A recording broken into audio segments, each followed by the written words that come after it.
ဒီတော့ဒီကနေ့ညတရားဓမ္မပေါင်းတော်ကောင်းတို့ကိုဦးဇင်းတို့ဗာတရားဟောပါလေဆိုလို့ရှိရင်ဘုရားရှင်ကိုရောမြတ်ကြီးဒေသနာတော်အသီးသီးမှာမိဘတို့ရဲ့ဂုဏ်ကျေးဇူးနဲ့ပတ်သက်ပြီးတော့ဟောကြားတော်မူခဲ့တဲ့တရားဒေသနာတွေအများကြီးရှိပါတယ်သာသမီတို့ရဲ့အပေါ်မှာထားရှိတဲ့မိဘတို့ရဲ့မေတ္တာမိဘတို့ရဲ့စေတနာမိဘတို့ရဲ့ကျေးဇူးအဲ့ဒါလို့မိဘတို့ရဲ့ဂုဏ်ကျေးဇူးကိုသိမြင်နားလည်ပြီးတော့မိဘတို့ရဲ့အပေါ်မှာကျေးဇူးတရားကိုနားလည်ပြီးတော့သာသမီဝတ္တရားနဲ့အညီနေထိုင်တတ်ကြဖို့ဆိုပြီးတော့မြတ်စွာဘုရားဟောကြားတော်မူခဲ့တဲ့ဇတ်တော်ပေါင်းများစွာရှိတယ်သုတ်တံပေါင်းများစွာရှိတယ်ဒေသနာတော်ပေါင်းများစွာရှိပါတယ်အဲ့ဒါတွေကိုဦးဇင်းတို့ဒီကနေ့ညအစီအစဉ်လေးချပြီးတော့မနေ့ညကတရားပွဲအလှူရှင်တွေကမိဘတို့ရဲ့ကျေးဇူးနဲ့ပတ်သက်ပြီးတော့ဟောကြားပေးစီကြပါတယ်လို့လျှောက်ထားတာကလည်းတစ်ကြောင်းပေါ့မိဘဂုဏ်ကျေးဇူးတရားကိုဟောရင်လူအများစုဟာအင်မတန်သဘောကျကြတယ်။ဘာဖြစ်လို့သဘောကျတာတော့သိလား။ကိုယ်တိုင်မိဘဖြစ်နေတော့သားသမီးလေးတွေကိုမိဘတို့ရဲ့ကျေးဇူးတရားကိုနားလည်စေခြင်းလား။ဟုတ်ရလား။တခါတလေဦးဇင်းကစဉ်းစားကြည့်တယ်။မိဘတရားမိဘတို့ရဲ့ဂုဏ်ကျေးဇူးနဲ့ပတ်သက်တဲ့တရားကိုဟောရင်မိဘတွေကကိုယ့်အတွက်ကြိုက်တာလားသားသမီးတွေအတွက်ကြိုက်တာလားလို့ဒါကိုတောင်ဦးဇင်းကစဉ်းစားမိတယ်ဒကမာကြီးတွေမိဘတို့ရဲ့ဂုဏ်ကျေးဇူးနဲ့ပတ်သက်တဲ့တရားကိုနာရတဲ့အခါမှာကိုယ့်အတွက်ကြိုက်ကြတာလားကိုယ့်သားသမီးလေးတွေအတွက်ကြိုက်ကြတာလားကိုယ့်အတွက်လည်းကြိုက်တင်တယ်နော်ဟုတ်ရဲ့လားကိုယ်တိုင်မိဘဖြစ်လာတဲ့အခါမှာမိဘတွေရဲ့အပေါ်မှာသားသမီးတို့ကိုပြန်လဲပြီးတော့ကောင်းစေခြင်းတဲ့သဘောပေါ့ဟုတ်ရဲ့လားအေးဒါကြောင့်ဦးဇင်းတို့ဒီကနေ့ညဘယ်သူမှမကင်းနိုင်တဲ့မိဘနဲ့သားသမီးအကြောင်းတွေကိုပြောချင်ပါတယ်ဦးဇင်းတို့အင်မတန်ပြောခဲ့တဲ့တရားပါဒီတရားကဟုတ်ရဲ့လားဒါပေမဲ့လူလောကကြီးမှာအင်မတန်လိုအပ်ပါတယ်ဒီတရားကနော်ဒါကြောင့်ဦးဇင်းတို့ဒီကနေ့ညမိဘကျေးဇူးအထူးသိစေခြင်းသည်လို့အဲ့ဒါလိုတရားကောင်းစဉ်ကလေးပေးပြီးတော့ဟောပါမယ်ဟုတ်ရလားမိဘကျေးဇူးအထူးသိပါပေါ့နော်အဲ့ဒါဦးဇင်းတို့ဒေသနာတော်တော်များများနှုတ်ကလေးထုတ်လာတယ်ကျမ်းနေရမှာဆိုလို့ဟုတ်ရလားပြောချင်တာလေးတွေကိုကျမ်းနေရမှာနှမျောပါတယ်ပြောမလို့စိတ်ကူးပြီးတော့ကိုကပြောရင်နဲ့စိတ်ကူးတာလေးတွေကမေ့နေတာလည်းရှိသေးတယ်ဟုတ်ရဲ့လားဒီဒါကြောင့်ပိဿပေါင်းတော်တို့ဒီကနေ့တော့မိဘကျေးဇူးနဲ့ပတ်သက်တဲ့တရားကိုနာယူကြည်ညိုကြရအောင်နော်ဒီတရားတော်ကိုမဟောကြားသေးခင်မနာကြသေးခင်မှာတရားတော်အလုံးကိုဟောကြားတော်မူခဲ့တဲ့ဘုရားရှင်ကိုတော်မြတ်ရဲ့အင်မတန်အေးချမ်းကြည်လင်တော်မူတဲ့မဟာကရုဏာကိုသိစေရာတရားလုံးစုံကိုသိတော်မူမြင်တော်မူတဲ့သဗ္ဗညုတဉာဏ်ဒီဟုသောပညာကို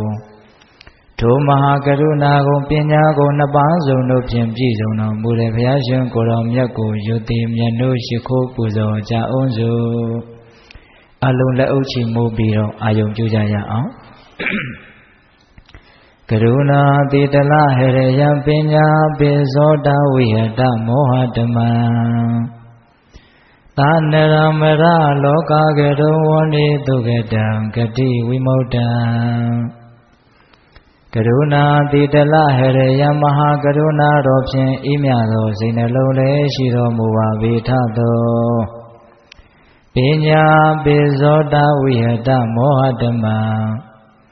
အရဟတမေတိဟုသောအယံဝလင်းဖြင့်ဝိဇ္ဇာတိဟုသောမိုက်မောင်းကိုဖယ်ခွာတော်မူပြီးထသောသာနရမရလောကကရောလူနှင့်မြမတတဝါနန္တတို့ဤကြောက်တီတန်တို့အလေးကရုပြုရာတဆူရီသောဆရာသခင်လည်းဖြစ်တော်မူပါဝေထသော ဂတိဝိမု တံဒေဝမနုဿာနိရယနှင့်ပေတတရိစ္ဆန်လာရရှိငါတံသောဂတိတို့မှလီအထူးသဖြင့်ကင်းလွတ်တော်မူပြီးထသောသူကတံတတ္တဝါတို့အားအကျိုးများကြောင့်ဟုတ်မှန်သောစကားကောင်းကိုသာမျက်ဆိုတော်မူပါ၏ထသောဗုဒ္ဓံသစ္စာလေးရတရားမြတ်ကိုလက်ပေါ်တင်နာပရမကဲ့သို့ပြတ်သားတင်သိမြင်ပေတတ်ဘုရားရှင်ကိုယ်တော်မြတ်ကြီးကိုမေယံတရားဟောပုဂ္ဂိုလ်တရားနာပုဂ္ဂိုလ်ခေါ်ဆိုပညတ်ပရမတ်မမူယုံနာနှဖျားဖြစ်ကြပါသောဘုရားတပည့်တော်တို့သည်ဝဏိဝနာမှာကာယဝစီမနောချီ၍သုံးလီဒွါရပနာမဖြင့်ဒုက္ခယောကျိုးလက်ဆောင်မိုးကရှိခိုးဥညွတ်ပါ၏မြတ်စွာဘုရား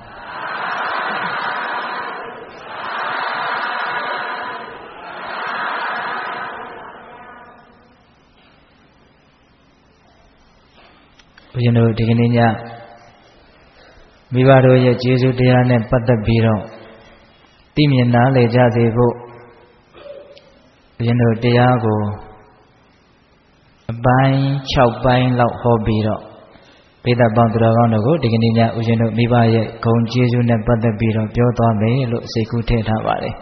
။နံပါတ်1မိဘရဲ့ကျေးဇူးတရားတွေကြီးတဲ့အကြောင်းနံပါတ်2ကျေးဇူးတရားတွေမကဘူးကျွေးသဘောအမျိုးအနေနဲ့လည်းပဲမိမိတို့ရဲ့အပေါ်မှာတင်ကြမ်းနေတဲ့အဆိုတဲ့အကြောင်း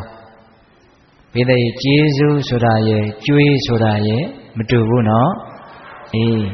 အဲ့ဒါကိုဦးဇင်းတို့ပြောမယ်နံပါတ်3ရှင်းသူတော်ကောင်းကြီးတို့ဟာမိဘရဲ့ကျေးဇူးကိုတတ်နိုင်သမျှဆက်သွားကြတယ်ဆိုတဲ့အကြောင်းကျေးဇူးဆက်တယ်ဆိုတာသူတော်ကောင်းတို့ရဲ့လမ်းစဉ်ဖြစ်တယ်ဆိုတဲ့အကြောင်းပေါ့နောက်ဦးဇင်းတို့နံပါတ်4အင်မတန်ကြီးမားလာတဲ့မိဘတို့ရဲ့ကျေးဇူးကိုဘယ်လိုဆက်ကြမလဲဆိုတဲ့အကြောင်းနော်နောက်နံပါတ်5ကျေးဇူးဆက်ရခြင်းကျေးဇူးသိရခြင်းရဲ့အကျိုးကျေးဇူးနော်မိဘကျေးဇူးကိုသိမြင်နားလည်ပြီးတော့မိဘကျေးဇူးကိုဆက်ကြတဲ့ပုဂ္ဂိုလ်တွေပြစ္ဆုတ်ပံတန်ရာနှစ်ဖြာခံစားကြရမယ့်ချမ်းသာဒုက္ခများပေါ့နော်နောက်ဦးဇင်းတို့နံပါတ်6ကျေးဇူးမဆက်ဖဲနဲ့ကျေးဇူးကမ်းမယ်ကျေးဇူးတရားကိုသိမြင်နားမလည်မှုမရှိဘူးဆိုရင်တော့ဘယ်လိုအပြစ်တွေရနိုင်လဲဆိုတဲ့အကြောင်းနော်အဲ့လိုလေးအစီအစဉ်ချပြီးတော့ပေသာပေါင်းသူတော်ကောင်းတို့ကိုဦးဇင်းတို့တဏှာကြီးပို့ပို့လောက်အချိန်ယူပြီးတော့ပြောသွားမယ်နော်ဟိုပြောရမယ့်အကြောင်းအရာတွေကများတယ်အဲ့တော့ဒီနေ့တရားကရှည်ခြင်းလဲရှည်သွားမယ်တဏှာကြီးခွဲလောက်ဆိုရင်လည်းရမယ်မို့လားဒါကတော့ဦးဇင်းကတခါမှဒီတရားကိုဒီလိုအကွက်ချပြီးတော့မဟောဘူးသေးဘူးအဲ့ဒီတော့ဘလောက်ကြာမယ်ဆိုတာလဲဦးဇင်းလည်းမသိဘူးဟုတ်လားပြောကောင်းရင်ကောင်းတယ်လို့ပေါ့နော်ဒီကိစ္စမိုင်းများအဲ့တော့ဦးဇင်းတို့ဘယ်ကနေပြီးတော့စတင်ပြောကြမလဲဆိုတော့မိဘတို့ရဲ့ဂုဏ်ကျေးဇူးဟာသာသမီတွေရဲ့ပုံမှာအင်မတန်ကြီးမားပါတယ်ဆိုတာကနေပြီးတော့စတင်ပြောကြရအောင်နော်အဲ့ဒါကိုဦးဇင်းတို့အင်္ဂုတ္တပါဠိတော်ဒုက္ခနိဗ္ဗာန်သမစိတ်တဝက်မှာမြတ်စွာဘုရားကယဟန်တော်တွေကိုဟောထားတာရှိတယ်ဖြစ်သားတို့တဲ့ဟောဒီလောကမှာနှစ်ဦးသောပုဂ္ဂိုလ်တို့ရဲ့ကျေးဇူးတရားကိုလွယ်လွယ်ကူကူဆက်လို့မရနိုင်ဘူးတဲ့အဲ့ဒီနှစ်ဦးသောပုဂ္ဂိုလ်ဆိုတာကမိခင်ဖခင်ကျေးဇူးရှင်တို့ကိုပြောတာတဲ့အဲ့ဒီမိခင်ဖခင်ကျေးဇူးရှင်တို့ကိုကျေးဇူးတရားတွေကိုသိမြင်နားလည်လို့သာသမီဖြစ်တဲ့ပုဂ္ဂိုလ်ကအဖေကိုပခုံးတစ်ဖက်မှာတင်းအမေကိုပခုံးတစ်ဖက်မှာတင်းအဲ့ဒါအသက်တရားရှိတယ်ဆိုရင်အဲ့ဒီအသက်တရားကလပ်ပတ်လုံးဒီအဖေအမေကိုပခုံးထက်မှာပဲရေချိုးခြင်းနဲ့ဆိုရင်ချုံပေးမယ်ကျင်ကြီးခြင်းနဲ့ဆွန့်ခြင်းနဲ့ဆိုရင်လည်းအဲ့ဒီပခုံးထက်မှာပဲဆွန့်စီပေါ့အဲ့ဒါခြေစုပ်လက်နဲ့ပြုတ်ရေဘူးရေအေးပေးပြီးတော့အဝိအစားအစုံစွာနဲ့ပြုစုလှုပ်ကြွေးတော်လည်းပဲဒါကျေးဇူးတရားကိုအခြေအလယ်ဆက်ပြီးပြီလို့ပြောလို့မရဘူးတဲ့မိခင်ဖခင်တို့ရဲ့ကျေးဇူးတရားတွေကများလွန်းလို့အဲ့ဒီမှာမြတ်စွာဘုရားကဘယ်လောက်ထိပြောထားလဲဆိုတော့ဟောဒီမြေအပြင်ကြီးတစ်ခုလုံးကိုအစိုးရတဲ့ရှင်ဘုရင်အဖြစ်ကိုရအောင်လုပ်ပေးမယ်ဆိုရင်တောင်မှမိဘကျေးဇူးကို ဆက်ရမရောက်သေးဘူးတဲ့မိဘရဲ့ကျေးဇူးတရားဆိုတာအဲ့လောက်ကြီးတယ်ပေါ့နော်ဒါကြောင့်ဦးဇင်းတို့မဂဒေဝလင်္ကာရေးသားတော်မူတဲ့မန္တလေးစတော်ဘုရားကြီးကဘာကိုလျာမိမလည်းဝဲအမြဲဆောင်ရပခုံးထက်တွင်တင်လျက်လှုပ်ကြွေးမပြတ်မွေးလေကျေးဇူးကုံဆိုင်မကုံနိုင်ဘူးလို့မိဘတို့ရဲ့ဂုဏ်ကျေးဇူးကိုအဲ့ဒါလိုတူတူတုတ်တုတ်မှတ်တမ်းတင်ထားတယ်ဟုတ်ရဲ့လားအဲ့ဒီမှာမြတ်စွာဘုရားကပြောလို့ရင်းကမိဘတို့ရဲ့သားသမီးရဲ့အပေါ်မှာတင်ရှိနေတဲ့ကျေးဇူးတရားမေတ္တာတရားတွေဟာကြီးမားလွန်းလို့ဆက်လို့မကုံနိုင်ဘူးဒီနေရာမှာကျေးဇူးတရားကိုဆက်ရရောက်အောင်အကောင်းဆုံးကျေးဇူးဆက်တဲ့နည်းကိုလည်းပဲအဲ့ဒီသုတ်တန်ထဲမှာပဲထည့်ပြီးတော့ဟောထားတယ်အဲ့ဒါနောက်ပိုင်းကျတော့ဦးဇင်းတို့ကျေးဇူးကိုဘယ်လိုဆက်ကြမလဲဆိုတဲ့အပိုင်းမှာအဲ့ဒါလေးကိုထည့်ပြောမယ်ဟုတ်ရဲ့လားအခုလောလောဆယ်တော့မြတ်စွာဘုရားကမိဘတို့ရဲ့ဂုဏ်ကျေးဇူးတတ္တဝါတွေရဲ့ပုံမှာကြီးမားတယ်သားသမီးတွေရဲ့ပုံမှာကြီးမားတယ်ဆိုတာကိုပဲပြောမယ်ဟုတ်ရဲ့လားဘာဖြစ်လို့ကျေးဇူးတရားတွေကကြီးသလဲဆိုတော့ဦးဇင်းတို့မိဘဆိုတာသားသမီးတွေရဲ့အပေါ်မှာအာပါဒကာတဲ့အသက်ကိုစောင့်ရှောက်တယ်တကယ်လို့သာမိဘတွေကကိုယ့်ကိုငယ်ငယ်လေးတွေကစပြစ်ထားမယ်ဆိုရင်တရားဓမ္မတို့ဦးဇင်းတို့အခုလိုအသက်ရှင်သန်နေတဲ့အဖြစ်ကိုမရနိုင်ဘူးတကယ်တမ်းကကိုယ့်ရဲ့အသက်ဟာဘယ်သူပေးတာလဲလို့မေးရင်အမေအဖေကပေးတာအမေအဖေကပေးတာဒါကြောင့်ဦးဇင်းရွာမှာနေတော့ကဘုန်းကြီးတစ်ပါးကဦးဇင်းကိုအမိန့်ရှိတယ်ကြိုက်လွန်းလို့အဲ့ဒီစကားလေးကိုမှတ်မိနေတယ်ဘာပြောလဲဆိုတော့ငါတက်သမျှငါပိုင်သမျှအားလုံးဟာအမေဟာတွေကြီးပဲတဲ့သူကအဲ့လိုပြောတာသူပိုင်သမျှအားလုံးဟာဗါတဲ့တော့အမေဟာကြီးပဲတဲ့အဖေတွေလည်းအားမငယ်နဲ့နော်မိဘတွေအကုန်လုံးပန်သွားတာပါဟုတ်ရဲ့လားပြောနေကြဆိုတော့မိခင်ဖခင်ဆိုတော့မိခင်ကရှေ့ကနေတာအခုတကယ်လည်းပဲကျမ်းဂန်ဒေသနာအထောက်ထားရလက်တွေ့ယုတ်တိအရာဖခင်မေတ္တာနဲ့မိခင်မေတ္တာဆိုတာမိခင်မေတ္တာကကြီးပါတယ်ဟုတ်ရဲ့လားအေးအဲ့ဒါလို့မိဘတွေဟာသားသမီးတွေကိုအပါရကအသက်ကိုစောင့်ရှောက်ခဲ့တယ်ပောတကာပြုစုလှုပ်ကြွေးခဲ့တယ်နော်အစာရည်သားနဲ့ကြွေးခဲ့တယ်ဒါပေးတဲ့ပေါင်းတော်တို့ငယ်ငယ်တုန်းကအဖြစ်ကလေးတွေကိုတစ်ချက်လောက်ပြန်ငဲ့ဆောင်ပြီးတော့ကြည့်တဲ့နယ်လို့ထင်တယ်နော်လာကားလေးနှစ်သားကလေးမစင်ကျင်ကြီးကစအလုံးကိုကျွေးမွေးတုတ်တင်ပြီးတော့မိဘတို့ရဲ့မိမိအပေါ်မှာပြုခဲ့တဲ့ကျေးဇူးတရားတရက်မဟုတ်ဘူးတစ်လမဟုတ်ဘူးဟုတ်ရဲ့လားအေးပြီးတော့မြတ်စွာဘုရားကဓာတ်တစ်တော်တဲ့ဟောဒီလောကကြီးကိုမိဘတွေကကိုယ့်ကိုပြခဲ့တာတဲ့ဒီစကားလေးကိုဦးဇင်းကတော်တော်ကြိုက်တယ်လောကကြီးအကြောင်းကိုဒကာကြီးတို့ဒကမကြီးတို့ဦးဇင်းတို့သိရတာမြင်ရတာအခြေခံဘယ်သူကစပြခဲ့တာလဲမြတ်စွာဘုရားဟောထားတဲ့ဒေသနာကိုထောက်ပြီးတော့ကြည်လိုက်ဘယ်သူကစပြတာလဲမိဘတွေကစပြီးတော့ပြတာဒါအကောင်းဒါအဆိုးနော်ဒါကတော့ကောင်းတယ်ဒါကတော့ဆိုးတယ်ဒါကတော့ယုံညံ့တယ်ဒါကတော့မြင့်မြတ်တယ်အစရှိသဖြင့်လောကကြီးရဲ့အကြောင်းကိုသိအောင်မြင်အောင်မိဘတွေကသားသမီးတွေကိုပြခဲ့တာဒါကြောင့်မြတ်စွာဘုရားကမိဘတို့ရဲ့ကျေးဇူးတရားဆိုတာများလွန်းလို့ဦးဇင်းတို့ဣတိဥပါရိတော်မှာသဗ္ဗမကသုတ်တံဆိုတာရှိတယ်နော်အဲ့ဒီသဗ္ဗမကသုတ်တံမှာမြတ်စွာဘုရားကဘယ်လောက်ထိဟောထားတုံးဆိုတော့စစ်သားတို့တဲ့မိဘတွေကိုပြုစုလုပ်ကြွေးပြီးတော့မိဘတွေနဲ့တအိမ်နဲ့နေမိဘတွေကိုပူဇော်ပြီးတော့မိဘတွေကိုအမျက်တိုးမြတ်မြတ်နိုးနိုးနဲ့အဲ့ဒါလိုပြုစုလုပ်ကြွေးနေတဲ့ပုဂ္ဂိုလ်တွေဟာသဗ္ဗမကဗြမာတွေနဲ့အတူတူနေရတဲ့လူဟာတဲ့ဟောလူတွေကဗြမာဆိုလို့ရှိရင်အထင်ကြီးတဲ့သဘောလည်းရှိတာအခုတကယ်လည်းအထင်ကြီးတယ်ဟာရှိပါတယ်သူတို့ကမြင့်မြတ်တဲ့မျိုးစားတွေဟုတ်ရဲ့လားဇန်ချမ်းသာနဲ့နေတယ်ကိလေသာမနှဲဘူးလားနှဲတယ်အဲ့ဒါမိဘတွေနဲ့အတူနေတဲ့ပုဂ္ဂိုလ်ဟာသဗ္ဗမကာနိဗြမာတွေနဲ့အတူတူနေရတဲ့ပုဂ္ဂိုလ်တဲ့သပုပ္ပဒေဝတာနိရှေးဥနတ်တွေနဲ့အတူတူနေရတဲ့ပုဂ္ဂိုလ်တဲ့မိဘနဲ့အတူတူနေတဲ့ပြုစုလုပ်ကြွေးနေတဲ့ပုဂ္ဂိုလ်ဟာဟုတ်ရဲ့လားပြီးတော့သပုပ္ပစရိယကာနိတဲ့လက်ဦးဆရာတွေနဲ့အတူတူနေရတဲ့လူတဲ့နော်နောက်ဆုံးပြောထားတာတွေကပိုလို့တောင်စိတ်ဝင်စားကြကောင်းတယ်သာဟုနေယကာနိတဲ့အလှခံယူတိုက်တယ်ဆိုတဲ့ပုဂ္ဂိုလ်တွေနဲ့အတူတူနေရတဲ့ပုဂ္ဂိုလ်တဲ့လေးမျိုးပြောတယ်မိဘနဲ့အတူတူနေရတာဟာဗြမာနဲ့အတူတူနေရတာဆိုလိုတာကမိဘဆိုတာဗြမာပဲတဲ့ဗြမာဆိုတာမြင့်မြတ်သောလို့အဓိပ္ပာယ်ရတယ် ဘာလို့မြမာတွေကိုမြင့်မြတ်တယ်လို့ပြောတာလဲမေတ္တာကရုဏာမုဒိတာဥပေက္ခဆိုတဲ့မြင့်မြတ်တဲ့တရား၄ပါးနဲ့နေလို့မြမာကိုမြင့်မြတ်တယ်လို့ဆိုတယ်အဲ့တော့မိဘတွေကလည်းပဲတပါးသောတတ္တဝါတွေရဲ့အပေါ်မှာသာလျှင်မေတ္တာကရုဏာမုဒိတာဥပေက္ခမထားနိုင်ရင်ရှိရမယ်သားသမီးတွေအပေါ်မှာတော့မိဘတွေဟာဗြဟ္မဝိဟာရတရားနဲ့အညီမနေနိုင်ဘူးလားနေနိုင်တာပေါ့မေတ္တာလည်းထားနိုင်နေကရုဏာလည်းထားနိုင်နေမုဒိတာလည်းထားနိုင်နေဥပေက္ခလည်းထားနိုင်တယ်မိဘတွေကသားသမီးတွေပေါ်မှာအင်မတန်ချစ်တာအင်မတန်ကောင်းလေချင်တာအင်မတန်ဘေးရန်ကင်းလေချင်တာနော်တလုံးနဲ့တော့မျက်စိကိုစောင်းရှောက်တယ်လို့မျိုးကိုသားသမီးကိုစောင်းရှောက်ကြတာပဲမိဘရဲ့မေတ္တာကိုမှီနေမေတ္တာဆိုတာမရှိဘူးဒါကြောင့်မြတ်စွာဘုရားက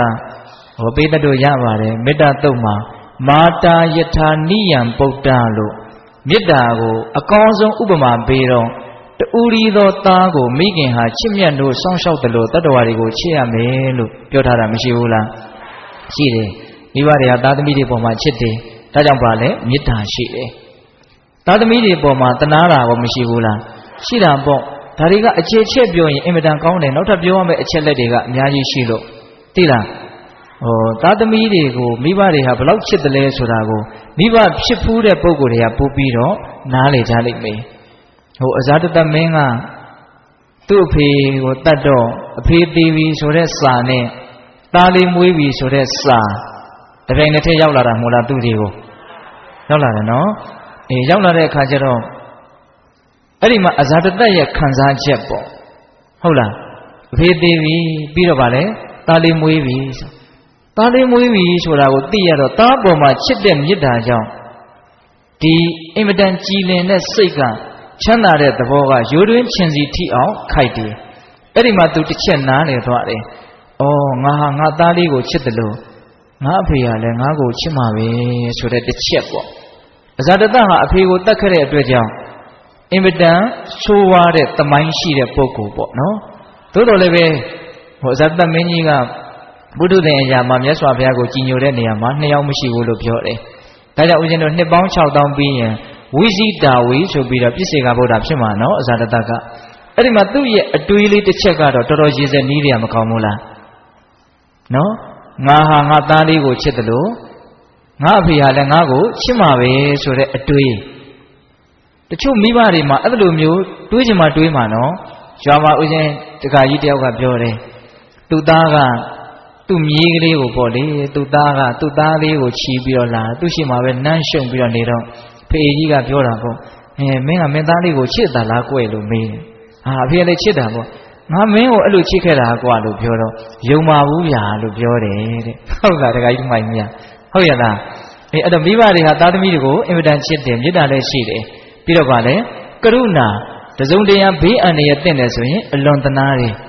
ငယ်ငယ်တုန်းကအပြစ်ကင်းကင်းရှင်ကလေးတွေကြိုက်တယ်ကြဘိုးတွေကြိုက်တယ်တစုံတစ်ခုကြောင့်ငိုတယ်ဆိုရင်မိဘဖြစ်တဲ့လူဟာနေမထိထိုင်မထိတနာတဲ့စိတ်မဖြစ်ဘူးလားဖြစ်တယ်ဟာသွားနိုင်လာနိုင်နေစာရီပါရီဖတ်နိုင်တာလေဘုရားရှိခိုးတွေရတယ်ဝမ်းသာတယ်မုရိဒသဘောဟုတ်လားဝမ်းသာတဲ့သဘောမဖြစ်ဘူးလားသူကြည်တော့ဘောသူရက်နိုင်ပြီကြီးလာတော့စီဝါကြီးတွေဘာတွေအရှင်ပြေးလာပြီဆိုရင်ဒါဝမ်းသာတယ်ပေါ့ဆိုလိုတာကမေတ္တာကရုဏာမုရိဒဥပေက္ခလည်းဖြစ်တာပဲနော်ကိုနေရာနဲ့ကိုအိမ်နဲ့ကိုခွဲသွားကြပြီဆိုတော့အရာရာတိုင်းကိုစီမံလို့မရတော့ဘူးသူကလည်းသူ့ဘက်နဲ့သူရှိသွားပြီဆိုတော့တခါတည်းရန်ကြတော့ဥပေက္ခပြုတ်ရတာတွေကမရှိဘူးလားရှိတယ်အဲ့ဒါကြောင့်မို့လို့မိဘဆိုတာဗြဟ္မာပါတဲ့မေတ္တာကရုဏာမုဒိတာဥပေက္ခသာသမီတွေရဲ့အပေါ်မှာထားနိုင်တဲ့အတွက်ကြောင့်မိဘဆိုတာဗါတဲ့တော့ဗြဟ္မာပါတဲ့ဟုတ်ရလားဒါကြောင့်မိဘရဲ့ဂုဏ်ကျေးဇူးဒါတွေကိုသိမြင်နားလည်ပြီးတော့ဘေးသားပေါင်းသူတော်ကောင်းတို့မိဘဆိုတာကိုယ့်ပေါ်မှာအင်မတန်ချစ်တယ်ဆိုတဲ့တစ်ချက်ကိုပဲနဲ့နဲ့ရှိုင်းရှိုင်းယုံယုံကြည်ကြည်သိမယ်ဆိုရင်ကျေးဇူးတရားကိုပြန်ဆက်ဖို့မိဘကိုမေတ္တာမပြစ်ဖို့ဝင်လေးမယ်မထင်ဘူးဟုတ်ရလားမိဘဆိုတာသားသမီးကိုကိုယ်အသက်ထက်တောင်ချစ်တယ်တဲ့ရံဖာရံခါမှာဦးဇင်းတို့ဘေးသားပေါင်းသူတော်ကောင်းတို့ကြားဖို့ပါတယ်သူဝနာတာမကပိလိယခမင်းကမြားနဲ့ပြစ်လို့မြားစိတ်မှောနေတော့သူပြန်ပြီးတော့အသက်ရှင်လာတာဘာကြောင့်လဲမိဘတို့ရဲ့သစ္စာစကားဟုတ်လား အဲ့ဒီမှာသစ္စာပြုတယ်ဆိုတဲ့နေရာမှာမှန်တာကိုပြောရတာနော်အဲ့ဒါဒုက္ခလနဲ့ပါရိကာကဖျားလောင်းကိုသစ္စာပြုပြီးတော့အသက်ရှင်ဖို့ကြိုးစားတဲ့နေရာမှာသူတို့ပြုတဲ့သစ္စာကတော်တော်အံ့ဩစရာကောင်းတယ်နော်ဘာပြောထားလဲဆိုတော့ငါသည်တဲ့ငါသားသုဝဏတမ္မကိုငါအသက်ထက်ပိုပြီးတော့ချစ်ပါတယ်တဲ့နော်ပါဏာပိယတရောမမငါအသက်ထက်ပိုပြီးတော့ချစ်ပါတယ်တဲ့အဲ့ဒါသစ္စာဆိုမှတော့ဒကာကြီးမိုင်များဤစကားမှန်တယ်ဆိုလို့ရှိရင်ငါသားသုဝဏတမ္မမြားစိတ်ကင်းပြောက်လို့အသက်ရှင်ခြင်းရောက်ပါစေတကယ်မှန်တော့သုဝဏတမ္မမရှင်ဘူးလားရှင်နေမိဘဆိုတာသားသမီးတွေကိုအဲ့လိုချစ်တာဟုတ်ဦးဇင်းတို့သားသမီးပေါ်မှာမိဘတွေချစ်တယ်ဆိုတာကိုဘလို့စိတ်မျိုးမဆိုထက်ပြင်းပြင်းထန်ထန်ချစ်တယ်ဆိုတဲ့အပိုင်းကိုဦးဇင်းတို့အခုသိပ္ပံပညာရှင်တွေကအမျိုးမျိုးစမ်းတာတွေရှိတယ်ဒါလူငယ်တွေကိုဦးဇင်းကဘုဟုတ္တပြောခြင်းတာသူတို့ကကြွတ်တွေနဲ့စမ်းတာသိလားဦးဇင်းတို့တစ်တာလေးနှလုံးရိုက်ထားတယ်အဲ့ဒီတစ်တာနှစ်ခုကိုတစ်တာကအလုံးပေါ့နော်ဒါပေမဲ့အပေါင်းတစ်ပေါက်ဖောက်ထားပြီးတော့အဲ့ဒီအပေါက်ချင်းကိုလမ်းကလေးဆက်သွယ်ထားတယ်အဲ့ဒီလမ်းကပုံမှန်ဖြတ်လို့မရအောင်လွယ်လွယ်ဖြတ်လို့မရအောင်လျှက်စစ်တက်လွှတ်ထားတယ်အဲ့ဒီကြွက်ကိုအစာဖြတ်ပြီးတော့ဒီဘက်ပုံးထဲမှာအစာထည့်တယ်ဒီဘက်ပုံးထဲမှာကြွက်ကိုထည့်ထားတယ်အစာအတွက်သူဘယ်နှကြိမ်ဖြတ်တယ်လဲဒီဓာတ်လွှတ်ထားတဲ့ဓာတ်လိုက်ခံပြီးတော့အစာစားတဲ့အစိတ်သူဘယ်လောက်ဖြတ်မလဲဒီဘက်မှာရေတို့ဘာတို့အကုန်ပေးထားတဲ့အစာအတွက်တင်သူ့ကိုစမ်းတက်တယ်နောက်သူ့ကိုရေဖြတ်ပြီးတော့စမ်းတက်တယ်ဒီဘက်မှာအစာတွေဘာတွေအကုန်ပေးထားတယ်ဒါပေမဲ့ရေမပေးဘူးအဲ့ဒါရေအတွက်သူဘယ်နှခေါက်ဖြတ်တယ်လဲဟာဒီဘက်မှာမိခင်ကြွမကိုထားတယ်ဒါပေမဲ့သားသမီးတွေကိုဟိုဘက်ထမထားတယ်သားသမီးနဲ့သူ့ကိုတွေ့ကြမပေးဘူးအစာရည်သာတော့အပြည့်ပေးထားတယ်အဲ့ဒါသားသမီးအတွက်သူဘယ်နှကြိမ်ဖြတ်တယ်လဲအလွန်တိကျတဲ့လူတွေနော်အဲ့ဒါလိုစမ်းတတ်တဲ့နေရာမှာမိခင်စိတ်ပေါ့သားသမီးရဲ့အပေါ်မှာမိခင်ရဲ့စိတ်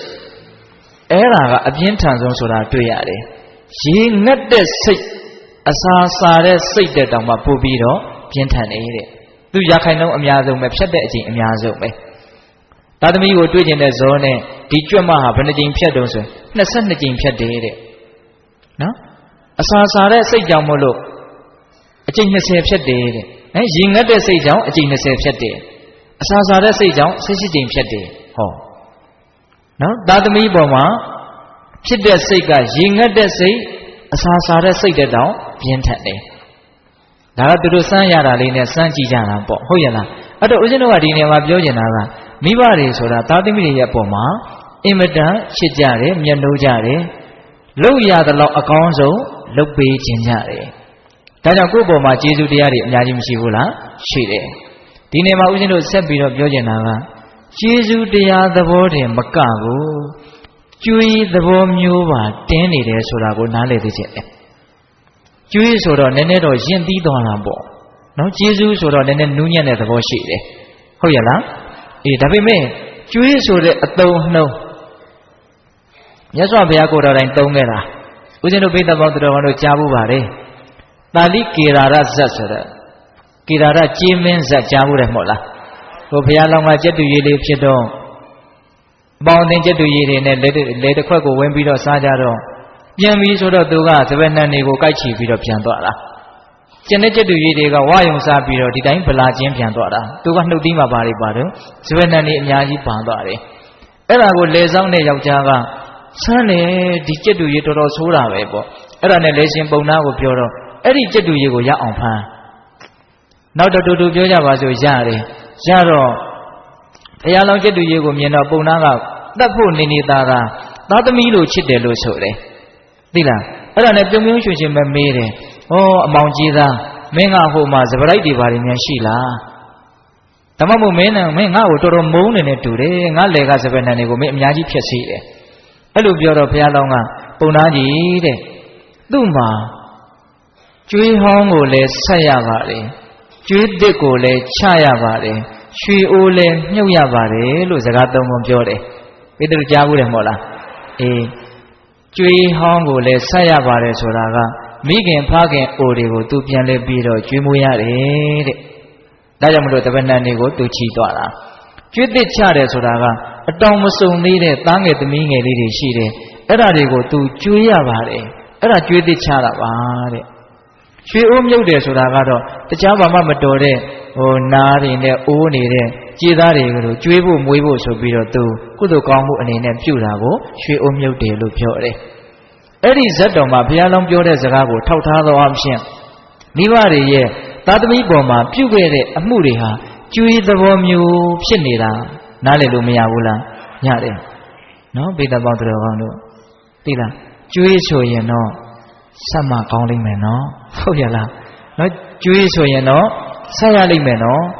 ဟုတ်ရလားလူဆိုတာကိုယ့်ဟာကိုယ်မွေးရဆပြီးတော့အစဉ်ပြေအောင်ယက်တည်နိုင်တာမဟုတ်မိဘတို့ရဲ့ကျေးဇူးနဲ့ယက်တည်ခဲ့ရတာဟုတ်ရလားအဲ့ဒါကြောင့်မို့လို့ကျွေးဆိုတာကိုလည်းပဲနားလည်ဖို့လိုတယ်ဒီနေရာမှာဦးဇင်းတို့ဒီဇတ်တော်တစ်ခုတည်းတင်တွေ့ရတာမဟုတ်ကျွေးဆိုတဲ့အသုံးအနှုန်းဦးဇင်းတို့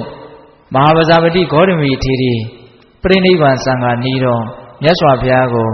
ထုံးစံအတိုင်းပေါ့လေပြိဋိဘံစံဃာနီးရှ िख ိုးဥချတကူတွေပါပြီးပြပေါ့ဟုတ်လားအဲ့ဒီမှာလျှောက်ထားတဲ့စကားထဲမှာလည်းပဲအဲ့ဒီကျွေးဆိုတဲ့စကားလေးပါတယ်မြတ်စွာဘုရားရဲ့ပုံမှာဂေါတမီရဲ့ကျေးဇူးကျွေးတွေဟာအများကြီးမရှိဘူးလားရှိတာပေါ့ဒါပေမဲ့ဂေါတမီကဘာပြောသွားလဲဆိုတော့မြတ်စွာဘုရားတဲ့အရှင်ဘုရားဟာတပည့်တော်ပေါ်မှာတင်ရှိနေတဲ့ကျွေးတွေကြေပါပြီတဲ့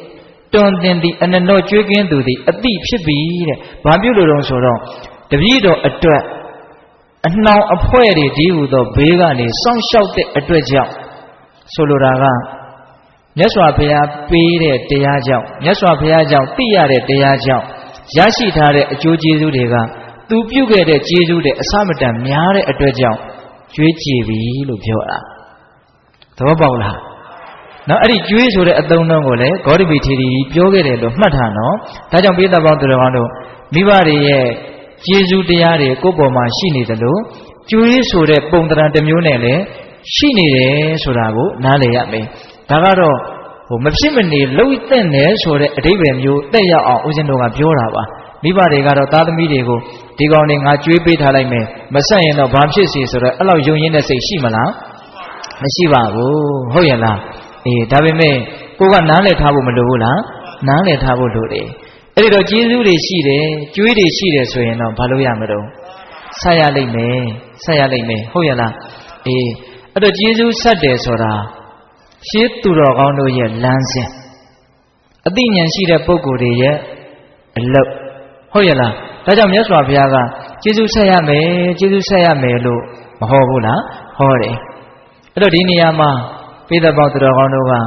မိဘတို့ရဲ့ကျေးဇူးတရားတွေကိုအများကြီးသိအောင်လုပ်ပြီးတော့ငါတတ်နိုင်တဲ့မြတ်ကျေးဇူးဆက်မယ်ဆိုတဲ့စိတ်မွေးဖို့ကျေးဇူးဆက်ခြင်းဒီပင်လေသူတော်ကောင်းတို့ရဲ့လမ်းစဉ်ကိုလိုက်နေတာလို့ခံယူကြဖို့ဟုတ်ရဲ့လားအဲ့တော့ဦးဇင်းတို့ကျေးဇူးဆက်တဲ့နေရာမှာလွန်လွန်ကဲကဲကျေးဇူးဆက်တဲ့အဖြစ်အပျက်တွေကိုကြားရရင်စိတ်ထဲမှာကြည်နူးတဲ့သဘောလည်းဖြစ်တယ်ကိုယ်တိုင်လည်းပဲအတုယူအားကြတဲ့သဘောလည်းဖြစ်ရတယ်အဲ့တော့ဦးဇင်းတို့ဘာပြောချင်တော့ဆိုတော့သုဝဏကာမဇတ်ကိုပဲထပ်ပြောချင်တယ်အဲ့ဒီသုဝဏကာမဇတ်မှာသုဝဏကာမအဖေမေကိုမလုတ်ကြွေးသေးခင်ဒုက္ခလာနဲ့ပါရိကာတော်တွေကိုသိရှိတတိရှာသွားတော့မိုးရီလေးတွေလာတော့တစ်ပင်တစ်ပင်အောက်ကိုဝင်းခိုတော့ကြတဲ့ချွေးကတောင်ဖို့အခေါင်းထဲကိုဝင်သွားတာအဲ့ဒီမှာမွေကစိတ်ဆိုးပြီးတော့အစိတ်နဲ့မှုတ်လိုက်လို့မိဘနှစ်ပါးဖြစ်သွားတော့မျက်စိကွယ်သွားတယ်အဲ့ဒါပြန်ချင်းပြန်မလာတဲ့အခါကျတော့သုဝဏတမကအဖေကြီးအမေကြီးခေါ်ရင်းနဲ့တောထဲမှာလိုက်ရှာတယ်လိုက်ရှာတော့မိဘနှစ်ပါးကကြာတော့ဒီနားမှာအန္တရာယ်ရှိတယ်ငါသားဒီနားမတိုးခင်နဲ့အဲ့လိုမိဘတွေကပြန်ပြီးတော့အတန်ပေးတော့မှသုဝဏတမကခလန်းလန်း14ငရောင်လောက်ကရက်တယ်ပေါ့အဲ့ဒီမှာရက်ပြီးတော့ຫນွေကြိုးတွေဘာတွေခုတ်ပြီးတော့မှအမေဖေဒီကိုပြစ်ပေးတော့မှအမေဖေကမျက်စိမမြင်ရတော့ဘူးဆိုတော့သူ့ဒီရောက်လာတယ်အဲ့ဒီတည်ငါအဲ့ဒီအခိုက်အတန့်မှာဖြစ်တဲ့သုဝဏတမရဲ့ခံစားမှုပေါ့နော်ဘာလို့လဲဆိုတော့မျက်စိကွယ်သွားတဲ့အမေဖေကိုကြည့်ပြီးတော့သုဝဏတမသည်ပြင်းစွာငိုကြွေးတယ်တီးထန်စွာရှင်မောတယ်တဲ့ဟုတ်လား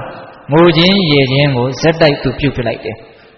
အဲ့ဒီမှာမိဘတွေကငါသားသုဝဏတမမင်းဘာလို့ငိုတော့မင်းဘာလို့ရေတော့မင်းစိတ်ရင်းဖောက်ပြန်သွားလားဆိုတဲ့အဓိပ္ပာယ်မေးတာပေါ့မေးတော့သုဝဏတမကဘာပြောလဲဆိုတော့မိခင်ဖခင်တို့တဲ့ ငိုတယ်ဆိုတာကတော့ငငယ်ရွယ်နဲ့ငါမိဘနှစ်ပါးမျက်စိကွယ်သွားတာဆိုပြီးတော့ဝမ်းနေလွန်းလို့ငိုတာမိဘမျက်စိကွယ်သွားတာဝမ်းသာတဲ့ကိစ္စမှမဟုတ်ဖဲကိုဟုတ်လားဒါပေမဲ့ဘာလို့ရေတာတော့ဆိုတော့ရေတဲ့အကြောင်းတရားလေးကတော့နဲ့နေတဲ့သဘောရှိတယ်ဘာလို့သူရေမောတယ်ဆိုတော့ငါတဲ့ဒီနေ့ကစပြီးတော့မိဘကိုပြုစုလှုပ်ကြွေးခွင့်ရတော့မယ်မိဘကိုပြုစုလှုပ်ကြွေးလို့ဖြစ်ရတဲ့ကုသိုလ်တွေငါရတော့မယ်လို့အဲ့ဒီကုသိုလ်ရမယ့်အရေးဒါကိုအင်မတန်မွန်မြတ်တဲ့အခွင့်အရေးတရက်လို့သဘောထားပြီးတော့ငါတန်တမှာမြင့်မြတ်တဲ့ကောင်းမြတ်တဲ့စိတ်တွေမြင့်မြတ်တဲ့ကောင်းမြတ်တဲ့အလုပ်တွေဖြစ်တော့မယ်ဒါငါအတွက်အများကြီးအကျိုးကြီးတော့မယ်လို့မိဘရဲ့အပေါ်မှာလှုပ်ကြွေးခွင့်ကိုပဲအင်မတန်ကြီးကျယ်တဲ့အခွင့်အရေးတရက်လို့သဘောပေါက်ပြီးတော့ဝမ်းသာလွန်းလို့ဘာလို့တာတော့ရေမောတာတဲ့ပိဿရေအဲ့ဒါလိုရေမောခြင်းမျိုးရေမောနိုင်ဖို့လိုတယ်နော်ဟုတ်ရဲ့လားမိဘတွေဒုက္ခရောက်ပြီးသောချပါဒဖမ်းပြီဆိုရင်တော့သားသမီးတွေကပြောမကောင်းလို့သာနေရတယ်စိတ်ထဲတော့ဒါအကြီးအကျယ်ဒုက္ခရောက်ကြမှာပဲဝမ်းသာတဲ့လူဆိုတာမရှိတော့ရှားလိမ့်မယ်စိတ်ကူးနဲ့ကိုယ်ကောင်းပေါ်ရောက်လာမယ်ကိုယ်တည်ရောက်လာမယ်မိဘတို့ရဲ့ဒုက္ခကိုစဉ်းစားကြည့်ပါလားဟင်ပိဿတို့ဝမ်းသာဖို့များသလားဝမ်းနည်းဖို့များလားဒါငါလှုပ်ကြွေးခွင့်ရတော့မယ်ဆိုတဲ့ရှုထောင့်ကကြည့်ပြီးတော့ဝမ်းသာတဲ့စိတ်မွေးနိုင်ဖို့ဆိုတာကမိဘတွေရဲ့ကိုယ်ပေါ်မှာထားတဲ့မေတ္တာတရားကျေးဇူးတရားစေတနာတရားဒါတွေကိုခံစားတတ်မှပြန်လဲတုံ့ပြန်ခြင်းတဲ့စိတ်တွေကဖြစ်လာမှာဟုတ်ရဲ့လားအဲ့တော့မိဘတို့ရဲ့သားသမီးပေါ်မှာထားတဲ့မေတ္တာစေတနာကျေးဇူးတရားတွေကိုနှစ်နှစ်ဆိုင်ဆိုင်သိဖို့မလိုဘူးလားလိုတယ်ဟုတ်ရဲ့လားဒါကြောင့်ဦးဇင်းတို့ယဟန်နေပင်ဖြစ်စေကာမူမိဘရဲ့ကျေးဇူးကိုဆက်ရမယ်မိဘချင်းရဲ့နွမ်းပါနေတယ်ဆိုလို့ရှိရင်ပြုစုရမယ်လှုပ်ကြွေးရမယ်လူတွေကိုမဆိုထားနဲ့နော်အဲ့တော့ဦးဇင်းတို့မိဘရဲ့ကျေးဇူးကိုဆက်ကြတဲ့အကြောင်းတွေဇက်လန်းတွေတက်သေးတွေကိုပြောမယ်ဆိုလို့ရှိရင်ပြောလို့မကုန်နိုင်ဘူးဟုတ်ရဲ့လားဒါကြောင့်အဲ့ဒါတွေကိုဦးဇင်းတို့အကျေတုံးမပြောတော့ဘဲနဲ့အဓိကကြတဲ့အချက်လက်လေးတွေကိုပါသိခြင်းလို့ဟုတ်ရဲ့လားအဲ့တော့ဦးဇင်းတို့အခု၃ချက်ပြောပြီးသွားပြီသားသမီးတွေရဲ့ပုံမှာမိဘတွေဟာအင်မတန်ကျေးဇူးများပါတယ်မေတ္တာစေတနာသိကြီးပါတယ်ကျွေးသဘောအမျိုးနေနဲ့တောင်ရှိနေတယ်ဒါကြောင့်သူတော်ကောင်းမှန်လို့ရှိရင်စိတ်ကောင်းနှလုံးကောင်းရှိတဲ့သူမှန်ရင်မိဘရဲ့ကျေးဇူးကိုဘယ်တော့မှမျက်ကွယ်မပြုတ်ပါဘူးဒါကြောင့်ကျေးဇူးဆက်ပါတယ်ဆိုတဲ့အကြောင်းဒါလည်းပြောပြီးသွားပြီဟုတ်လားအဲ့လိုကျေးဇူးတရားတွေကိုသိမြင်နားလည်ပြီးတော့ကျေးဇူးဆက်တဲ့နယ်ဆိုတဲ့အမြင်ရှိလာပြီဆိုရင်ဒီအမြင်ကတော့လူတိုင်းရှိပြီးသားဖြစ်မယ်ထင်ပါတယ်ဟုတ်ရဲ့လားအဲ့တော့ကျေးဇူးတရားကိုဘယ်လိုဆက်ကြမလဲဆိုတာကိုဆက်ပြောအောင်နော်ဘိသိက်ဘယ်လိုဆက်ကြမလဲနော်အကြံဉာဏ်အဖြစ်တော့အစာရည်စားအဝတ်အနေအထိုင်ဟုတ်လားပြုစုလှုပ်ကြွေးခြင်းခြေစုပ်လက်နဲ့ပြုခြင်း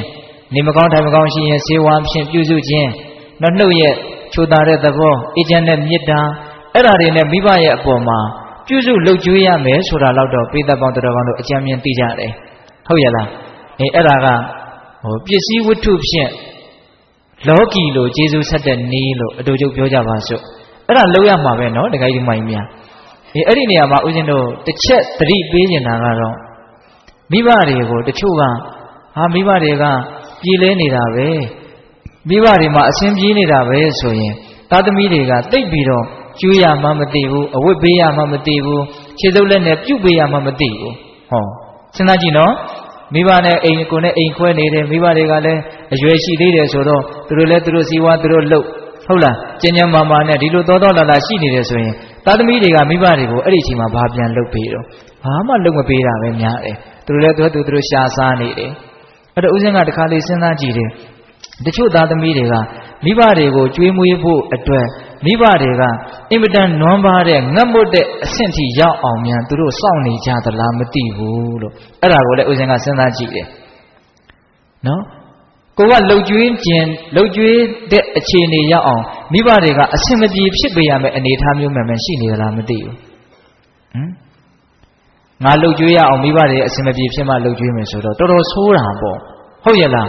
အဲ့လိုမျိုးဖြစ်တဲ့လားမဖြစ်တဲ့ဘူးနော်သူကျမ်းမာရေးကောင်းတယ်ဆိုရင်လည်းပတ်ပြီးတော့နှိပ်ပေးတာမျိုးနင်းပေးတာမျိုးစီဝါရေးအဆင်ပြေတယ်ဆိုရင်လည်းကိုယ့်အိမ်ကဟင်းသမင်းချက်တယ်ပတ်ပြီးတော့ကျွေးတာမျိုးမွေးတာမျိုးမလုပ်သင့်ဘူးလား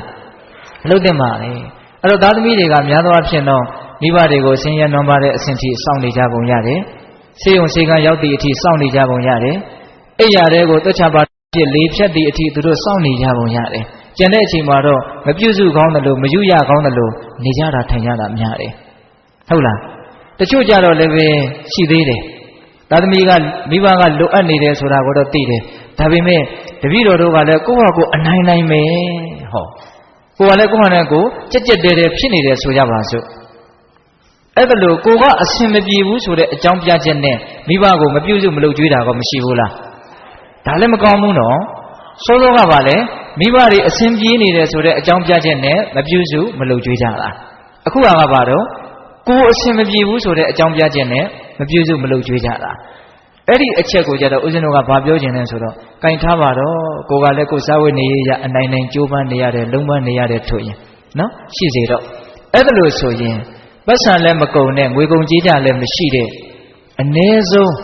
ချိုတာတဲ့စကားလောက်တော့မိဘပေါ်မှာပြန်ပြီးတော့တုံ့ပြန်တဲ့လေအေးချမ်းတဲ့မေတ္တာနဲ့တော့မိဘပေါ်မှာပြန်လဲပြီးတော့ထားတဲ့လေ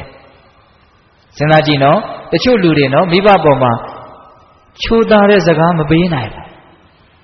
အဲ့ဒါကိုတော့တပည့်တို့မပြည့်စုံလို့ပါလို့အကြောင်းပြချက်ပြလို့ရသေးသလားမရဘူးကိုတကယ်ကိုစေတနာမေတ္တာမရှိလို့အဲ့ဒါချိုတာတဲ့စကားမပြောနိုင်တော့လားအဲ့ဒီတရင်ကအဲ့ဒီအခိုက်တန့်ပါအဲ့တော့ချိုသောစကားအေးသောမေတ္တာလေးလောက်တော့ပတ်စံရှိရှိမရှိရှိပြေလေသည်ဖြစ်စေမပြေလေသည်ဖြစ်စေမိဘအပေါ်မှာကိုစေတနာရှိမယ်ဆိုရင်တုံ့ပြန်လို့မရဘူးလားရခဲ့တာပေါ့ရတာပေါ့ဟုတ်လားကိုငယ်ငယ်တုန်းကကိုကိုအင်မတန်ချိုတဲ့အင်မတန်ကြည်နူးတဲ့အပြုံးနေလေသံနေနဲ့မိဘတွေကကိုကိုဘာလုပ်ခဲ့တာတော့ဆက်ဆံခဲ့တာအပုံတရားပုံရင်တပုံလောက်ပြန်ပေးမယ်ဆိုရင်ကိုတော်တော်ကောင်းမယ်ဟုတ်ရဲ့လားဒါပေမဲ့သားသမီးတွေကများသောအားဖြင့်ကိုယ်စိတ်တိုင်းမကြရင်လည်းပဲမိဘအပေါ်မှာစိတ်ကွက်ကြတာများတယ်အဲ့လိုမျိုးစိတ်ကွက်တာရှိတယ်မို့လားရှိတာပေါ့နော်အဲ့လိုမျိုးစိတ်ကွက်ရင်ဦးဇင်းကအကြံပေးခြင်းတယ်ဦးဇင်းကတော့အလွန်အဆင်ပြေသေးခြင်းတယ်သိလားမိဘနဲ့သားသမီးဆက်ဆံရေးကိုအဲ့လိုစိတ်ကွက်နေတာရှိရင်ငါဖြစ်ချင်တာလေးနည်းနည်းကိုမဖြစ်ရတာနဲ့ငါဖြစ်ချင်တာတွေအများကြီးဖြစ်ခဲ့တာကိုငါမျက်ကွယ်မပြုသင့်ဘူးလို့ကိုယ့်ကိုစဉ်းစားသင့်တယ်မိဘတွေကြောင့်ကိုယ်စိတ်တိုင်းကြားခဲ့တာတွေကအများကြီးပါတကယ်တမ်းကတော့မိဘတွေလည်းပုထုဇဉ်ပဲသူတို့လည်းပဲအသိဉာဏ်နေတာတွေရှိကောင်းရှိလိမ့်မယ်ဒါကြောင့်မို့လို့သူတို့မှားတာတွေလည်းရှိလိမ့်မယ်သူတို့ကိုအမြဲတမ်းအခါခါသိမှန်တယ်လို့မဆိုလို့ဘူးဟုတ်ရဲ့လားသို့တော့ကိုယ်လိုအင်လေးအနှင်းငယ်မြမပြည့်တာနဲ့လိုအင်လေးအများကြီးပြီးခဲ့တာကိုမျက်ကွယ်ပြုသင့်သလားဆိုတာကိုမစဉ်းစားသင့်ဘူးလားစဉ်းစားသင့်တာပေါ့နော်ဒါကြောင့်လူတွေရဲ့သဘောဆိုတာလည်းခက်တယ်နော်လူဤအကြိုက်ဆဲကလိုက်လဲမလိုက်တခါရှိခဲ့ပါမူကြီးစွာရန်သူဆွဲမှတ်ယူ၏တဲ့မိဘကိုတောင်တချို့အဲ့လိုသဘောထားကြတာမိဘကကိုယ့်အပေါ်မှာမကောင်းဘူးဆိုတာရှိကောင်းရှိလိမ့်မယ်ဒါပေမဲ့ကောင်းတယ်ဆိုတာနဲ့နှိုင်းစာလိုက်ရင်တော့ဘာမှမပြောပါတော့ပါဘူးဟုတ်ရဲ့လားဆိုကြပါစို့နှမ်းတင်းတောင်းနဲ့တတောင်းထည့်ထားတယ်နှမ်းတွေကအဖြူလေးကြီးပဲနှမ်းစီလေးအမဲလေး50စီလောက်ပါတာနဲ့ဒီနှမ်းတောင်းကိုနှမ်းစီတွေအမဲတွေကိုရောနေတာလို့ပြောလို့ရလားမရပါဘူးနှမ်းအဖြူလေးကြီးပဲလို့ပြောရလိမ့်မယ်ဟုတ်လားသဘောပေါက်လားဦးဇင်းပြောတာကို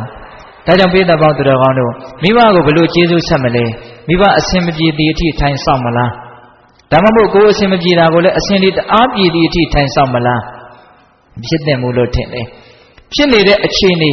အခုလောလောဆယ်ကိုပဲတတ်နိုင်တယ်များတုံ့ပြန်ကြဖို့လိုမယ်မိဘတွေအစဉ်ပြေလည်းပဲအစဉ်ပြေအဲ့ဒါတို့တို့အစဉ်ပြေလားကိုယ်စေတနာကိုယ်မေတ္တာကတိတတ်ပဲ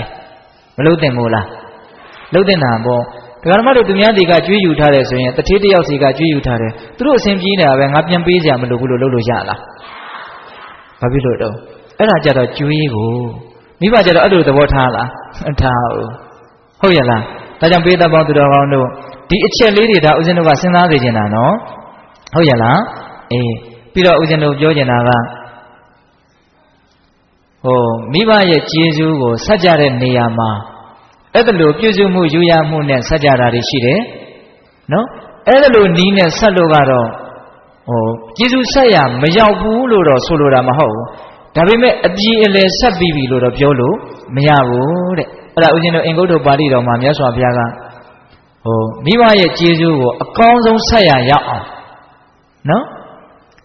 ဘယ်လိုလုပ်မလဲဆိုလို့ရှိရင်အဲ့ဒီနီးကတော့ဒါသားသမီးတိုင်းသတိထားရမယ်ပေါ့အဲ့ဒါဘာလဲဆိုတော့ယုံကြည်မှုတရားမရှိတဲ့မိဘကို ယုံကြည်မှုတရားတရားရှိအောင်သားသမီးကပြောပေးနိုင်ရမယ်ဟုတ်ရဲ့လားအဲ့တော့အကောင်းဆုံးကျေးဇူးဆက်နေနော်ကိုကျင့်တရားသီလပျက်စီးနေတဲ့မိဘကိုကျင့်တရားသီလကောင်းသွားအောင်ပြောပေးနိုင်ရမယ်နှမျောဝန်တိုတဲ့မိဘကိုပေးကမ်းစွန့်ကြဲမှုမှာဝါဒနာပွားလာအောင်တိုက်တွန်းပေးနိုင်ရမယ်အဲ့ဒါဒီသာလည်းသူ့ရဲ့ဘဝတန်တရားတစ်လျှောက်ပါကိုဟာကောင်းအောင်လုပ်ပေးရမရောက်ဘူးလားရောက်တယ်နော်တတ္တသီလစာကမရှိတဲ့မိဘကိုတတ္တသီလစာကရှိအောင်ဘာလုပ်ပေးရမလို့တိုက်တွန်းပေးရမယ်ပညာမရှိတဲ့မိဘကိုပညာရှိအောင်ကြိုးစားပေးရမယ်အဲ့ဒါဆိုလို့ရှိရင်မိဘကိုကျေးဇူးဆက်ရရောက်ပြီလို့ဘုရားဟောထားတယ်ဟုတ်ရဲ့လားဒါပေမဲ့ဒီနေရာမှာစဉ်းစားတဲ့အချက်တော့ရှိတာပေါ့မိဘကကိုယ့်ထက်ဒါနတွေသီလတွေဟုတ်လားတရားတရားတွေပညာတရားတွေကြီးနေတာကောကဲမရှိနိုင်ဘူးလားရှိတယ်အဲ့ဒါဆိုရင်သားသမီးတွေကအဲ့ဒီနည်းနဲ့ကျေးဇူးဆက်လို့ရမလားဒါပေမဲ့တက်နိုင်တယ်များဆွေးနွေးတာမျိုးပါမျိုးပြုရင်တော့ကောင်းတာပေါ့ဟုတ်ရဲ့လားတို့တော့တချို့ကကြံကြံဖန်ဖန်အကက်ကင်ပါဆိုလို့ဦးဇင်ကပြောနေတာဟုတ်လားပစ္စည်းဥစ္စာနဲ့ကိုကကျေးဇူးမဆက်ချင်တာနဲ့ကဲအကောင်းဆုံးကျေးဇူးစံဒီတရားပဲဟောတော့မယ်ဆိုကိုကလည်းမိဘလောက်အဆင့်ရှိနေမှရှိမှာလေဟုတ်ရဲ့လား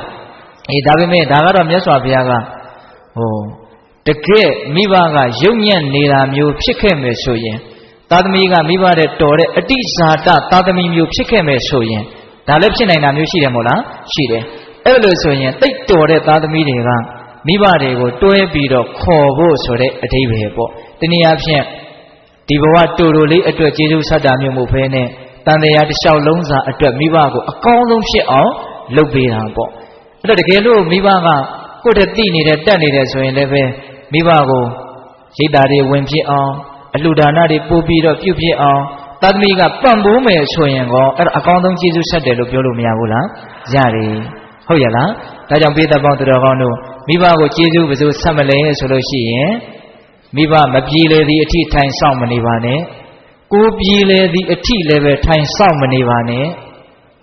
ရှိတဲ့အခြေအနေလေးကနေဖြစ်တယ်လို့လုပ်ချင်တယ်ဆိုရင်လုပ်လို့ရပါတယ်အ ਨੇ ဆုံးတော့ချိုးသားတဲ့စကားအေးချမ်းတဲ့မေတ္တာတော့ပေးနိုင်အောင်ကြိုးစားပါဟုတ်ရဲ့လားပြောချင်တာတွေကအများကြီးဗျဟုတ်ရဲ့လားနာယီကြည့်ပြီးတော့ဦးဇင်းတို့ကပြောနေရတယ်ဟုတ်ရဲ့လားအဲ့ဒါကတော့ဦးဇင်းတို့ဒါမိဘကိုကျေးဇူးဆက်တဲ့နေပေါ့ဟုတ်ရဲ့လားမိဘရဲ့ကျေးဇူးတရားကိုသိမြင်နားလည်ပြီးတော့ကျေးဇူးဆက်ကြတဲ့ပုဂ္ဂိုလ်ကျေးဇူးသိကြတဲ့ပုဂ္ဂိုလ်တွေဟာဘလို့အကျိုးကျေးဇူးတွေရနိုင်တယ်လေဆိုတာတော့ဒီအပိုင်းကိုပြောဖို့ရောက်လာပြီနော်မြတ်စွာဘုရားကတော့မိဘကိုကျေးဇူးဆက်တဲ့ပုဂ္ဂိုလ်ပြုစုလုပ်ကြွေးတဲ့ပုဂ္ဂိုလ်ဟာဒီဘဝတွင်ကိုပဲချမ်းသာမယ်တဲ့တူတူလေးဟောထားတယ်နော်ဒုက္ခမေတ္တယတာလောကိယထောပိတ္တယတာဒုက္ခအမိကိုလှုပ်ကြွေးပြုစုတဲ့ပုဂ္ဂိုလ်အဖကိုပြုစုလှုပ်ကြွေးတဲ့ပုဂ္ဂိုလ်ဒီဘဝတွင်ကိုချမ်းသာလိမ့်မယ်တဲ့အဲ့ဒါအခုဒီခေတ်မှာမိဘကိုပြုစုလှုပ်ကြွေးလို့ချမ်းသာဒုက္ခနဲ့ပြည့်စုံကြတဲ့လူတွေအများကြီးရှိတယ်လက်တွေ့နော်ဘဝကူးပြီးဒီအထိအကျိုးပေးမဆောင်ဘူးဒိဋ္ဌဓမ္မဝေဒနိယကံအနေနဲ့မိခင်ဖခင်တို့ပေါ်မှာတိတက်နားနဲ့လိမ်မာတဲ့သားသမီးဒီဘဝတွင်ချမ်းသာတာရှိတယ်ဟုတ်ရဲ့လားပြီးတော့ဦးဇင်းတို့တရားမင်းဖြစ်စေတတ်တဲ့ကံဆိုပြီးတော့မြတ်စွာဘုရားမဟာလိကိုဟောထားတာရှိတယ်တရားဖြစ်အောင်ကျင့်ရမယ်အကျင့်တရားမဟာလိမင်းသားကမြတ်စွာဘုရားကိုလာပြီးတော့လျှောက်တယ်ရှင်ဘုရားတဲ့တရားမင်းဆိုတာကိုမြတ်စွာဘုရားမြင်ဘူးလားတဲ့အဲ့ဒါမြတ်စွာဘုရားကမြင်ဘူးတယ်လို့ပြောတော့အရှင်ဘုရားမြင်ဘူးတဲ့တရားမင်းကအတုအယောင်ပဲဖြစ်မယ်ထင်တယ်တဲ့ဘာလို့ဆိုတရားဆိုတာကတာမန်လူတွေမြင်ဖို့သိခဲရင်းတယ်ငါသူကတရားကိုဘုရားရဲ့မြတ်တော်အထင်ကြီးသေးသလားမသိဘူးသိလားအဲ့ဒီမဟာလိဖြစ်နေပုံကအဲ့ဒီမှာမြတ်စွာဘုရားကမဟာလိကိုပြောတယ်တရားမင်းကိုငါမြင်လဲမြင်ဘူးတဲ့တရားဖြစ်အောင်ဘယ်လိုလုပ်ရမယ်ဆိုတာလဲငါကောင်းကောင်းသိတယ်တဲ့တရားအကြောင်းငါအကုန်လုံးသိတယ်အဲ့ဒီမှာတရားဖြစ်အောင်ကျင့်ရမယ်ကျင့်စဉ်ဆိုတာထဲမှာမိခင်ဖခင်ကိုကျွေးမွေးရမယ်ဆိုတာတစ်ချက်ပါတယ်ဟုတ်ရဲ့လားဒါဦးဇင်းတို့မိဘနဲ့ပတ်သက်ပြီးတော့စုဆောင်းထားတာလေးပေါ့လေပြီးတော့သုဝဏသမ္မဇတ်ထဲမှာမိဘကိုပြုစုလုပ်ကြွေးတဲ့ပုဂ္ဂိုလ်များနတ်တွေကတောင်ဆေးကုတယ်လို့ဒါရိုက်ပါဠိတော်ထဲမှာဟောထားတာရှိတယ်အဲ့ဒါပိဿပေါင်းသူတော်ကောင်းတို့ကိုယ့်ဘဝမှာအခက်ခဲအကျက်တေးတွေဆိုတာတခါမဟုတ်တခါတွေ့ရတတ်တယ်နော်ကျမ်းမာရေးအရာအမျိုးမျိုးသောအရေးတွေကြောင့်အရှင်မပြေတာတွေတွေ့လာရင်ငါမိဘအပေါ်မှာစိတ်ကောင်းနှလုံးကောင်းထားတယ်တတ်နိုင်သမျှပြုစုတယ်လုပ်ကြွေးတယ်အီမန်နဲ့သစ္စာစကားကြောင့်အရှင်ပြေပါစေပိဋိမကောင်းဘူးလား ကိုယ့်ဘဝမှာအစဉ်ပြေမှုတွေရနိုင်တယ်နော်နတ်တွေကတော့ဆေးကုတယ်လို့ပြောထားတယ်ဟုတ်ရလားပြီးတော့ဦးဇင်းတို့မင်္ဂလာတရားဖြစ်တယ်တဲ့မိဘကိုကြွေးသူပြုစုလုပ်ကြွေးတာဒါကတော့ပိဿတို့အလုံးသိပြီးသားပါအဲ့တော့မင်္ဂလာဆိုတာဘာတုံးဆိုတော့မကောင်းမှုကိုဖယ်ရှားပြီးတော့ကောင်းမှုတွေကိုတိုးပွားလာစေတဲ့သဘောအဲ့ဒါကိုမင်္ဂလာလို့ခေါ်တာမဟုတ်လားအဲ့တော့မိဘကိုပြုစုလုပ်ကြွေးတယ်ဆိုရင်ဦးဇင်းတို့စိတ်ထဲမှာသဘောပေါက်တာကတော့တေချာပေါက်ဒီပုဂ္ဂိုလ်ဟာနောင်တအေးလိမ့်မယ်နောင်တရတဲ့အကြောင်းမရှိဘူးငါလှုပ်တဲ့လှုပ်ထိုက်တာကိုလှုပ်ခဲ့တယ်ကြည်နူးမှုဝါတာမှုအပြည့်ပေါ့နော်မိဘနဲ့သားသမီးရဲ့ဆက်ဆံရေးမှာသားသမီးတွေကအမြဲတမ်းမိဘကိုကျေးဇူးရှင်တယောက်အနေနဲ့ချစ်မြတ်နိုးမှုနဲ့ဆက်ဆံမယ်ဆိုရင်မိဘတွေကအထာထက်သာတဲ့မေတ္တာနဲ့သားသမီးကိုပြန်ပြီးတော့မတုံ့ပြန်မိဘူးလားငါသားသမီးလေးလိမ်မာလိုက်တာတော်လိုက်တာသားသမီးကမိဘကို100ဘိုးပေးတယ်ဆိုရင်မိဘက1000ဘိုး1000ဘိုးလောက်ခံစားတာဟုတ်ရမို့လားပြောချင်တာကဘာတော့ငါပုံမှာပြန်ပြီးတော့တိတတ်တယ်နော်ဆိုတဲ့အသိစိတ်လေးကြောင့်မိဘကသားသမီးကိုပူလို့တောင်ထပ်ပြီးတော့ချစ်ရတယ်မျက်နှိုးရတယ်အဲ့မှာမေတ္တာတွေတပတ်လေသွားတယ်ပေါ့ဒါဦးဇင်းတို့ကလောကကြီးကိုမိဘနဲ့သားသမီးဆက်ဆံရေးကိုအဲ့လိုဖြစ်စေချင်တာအခုတပတ်ကတိတ်မလဲကြဘူးသိလားနော်တခါကြီးမိုင်မြသားသမီးကမိဘအပေါ်မှာပြန်ပြီးတော့တုံ့ပြန်မှုမရှိတော့မိဘတွေကလည်းသားသမီးကိုသိပ်ပြီးတော့ပါတော့အကောင်းမပြောနိုင်ဘူးဒီခက်ကလေးတွေကပြောလို့ကိုမကောင်းပါဘူးဆိုပြီးတော့မိဘတွေကလည်းသားသမီးရဲ့အပေါ်မှာမေတ္တာကနည်းနည်းခမ်းတဲ့သဘောမျိုးဖြစ်မလာပြီဘူးလားဒါပုထုဇဉ်သဘောနော်တခါကြီးမိုင်မြတော်တဲ့သားသမီးနဲ့ဆိုးတဲ့သားသမီးတော်တဲ့သားသမီးကိုပိုချစ်မှာပါပဲတန်ရောစဉ်အရာဆိုးတာလဲကိုသားဆိုးလို့မို့ကိုချစ်ရတာလေးတွေလည်းရှိတော့ရှိတာပေါ့ဒါပေမဲ့ကိုယ့်ပေါ်မှာတိတတ်တဲ့စိတ်နဲ့ကျေးဇူးတရားကိုနားလည်တဲ့စိတ်နဲ့လိမ့်လိမ့်မာမာနေတဲ့သားသမီးတုံ့ပြန်တဲ့သားသမီးအမြဲတမ်းကိုယ့်ပေါ်မှာကောင်းတဲ့သားသမီးကိုမိဘတွေဟာမေတ္တာတွေပို့ပြီးတော့မပေးနိုင်ဘူးလားပေးနိုင်တယ်အဲ့ဒါလို့ဆိုရင်မိဘမေတ္တာကြောင့်သားသမီးမေတ္တာဖြစ်တယ်သားသမီးမေတ္တာကြောင့်မိဘမေတ္တာဖြစ်တယ်အဲ့ဒါလို့စေးစေးကက်ကက်နော်စိုးစိုးပြေပြေလေးနေရရင်ဒီမိသားစုတာယာစရာမကောင်းဘူးလားဒါကုသိုလ်တွေနော်တခါကြီးမိုင်များကုသိုလ်တွေအဲ့ဒါလို့မဟုတ်ဘဲနဲ့ကိုကပြန်လဲတုံ့ပြန်မှုသိမ့်မရှိဘူး6ကက်ကက်နဲ့ဟုတ်လားမိဘပေါ်မှာမကြည်သလိုကြည်သလိုလုပ်နေရင်မိဘကဘယ်လိုနေမလို့မချစ်ဘူးတော့မဟုတ်ပါဘူးသို့တော့အဲ့ဒါကြီးကိုမြင်ရတာမိဘတွေရဲ့စိတ်ထဲမှာကြည်နူးမှုရှိမလားမရှိဘူးအဲ့ဒါမိဘတွေကလည်းသားသမီးတွေကိုတွေ့တိုင်းတပြစ်တောက်တောက်နဲ့ပြောအဲ့မှာသားသမီးနဲ့မိဘရဲ့ဆက်ဆံရေးကဘလို့ဖြစ်တော့ဘလို့မှအဆင်မပြေဘူးသားသမီးကလည်းမိဘကိုနားလည်းမပေးဘူးမိဘကလည်းသားသမီးကိုနားလည်းမပေးဘူးဟုတ်ရလားအဲ့ဒါလိုတယောက်တယောက်ကိုနားမလည်ဘဲနဲ့ဒီလိုနဲ့မဖြစ်လို့သာအတူတူနေရတယ်နေခြင်းလွန်းလို့ဆိုတဲ့စိတ်ကတိတ်ပြီးတော့မရှိဘူး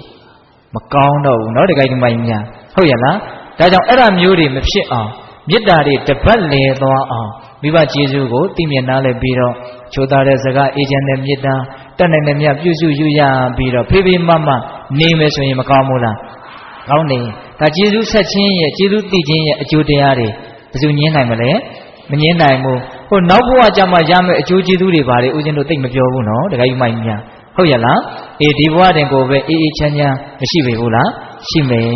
ဒါကြောင့်မိဘရဲ့ကျေးဇူးကိုသိမြင်နားလည်ပြီးတော့အ ਨੇ ဆုံးကျေးဇူးသိတယ်ဆိုတဲ့စိတ်ဟာအင်မတန်ချမ်းသာတဲ့နူးညံ့တဲ့စိတ်တစ်မျိုးနော်ငါပုံမှာသူတော်တော်ကောင်းတာပဲဒါလေးစဉ်းစားမိတာနဲ့ဘာမှမတုံ့ပြန်နဲ့သေချာပေါက်ကိုယ်စိတ်ထဲမှာကောင်းတဲ့သဘောဖြစ်ကိုဖြစ်တယ်တေတို့ခံစားလို့ရတာဦးဇင်းပြောတာကိုအဲ့ဒီစိတ်တွေများလာလို့ရှိရင်ငါအမေကိုဘာလို့ပေးရမလဲငါအဖေကိုဘာလို့ပေးရမလဲအဲ့ဒီစိတ်တောက်လျှောက်ဆက်ပြီးတော့မဖြစ်ပေဘူးလားဖြစ်မှာပဲ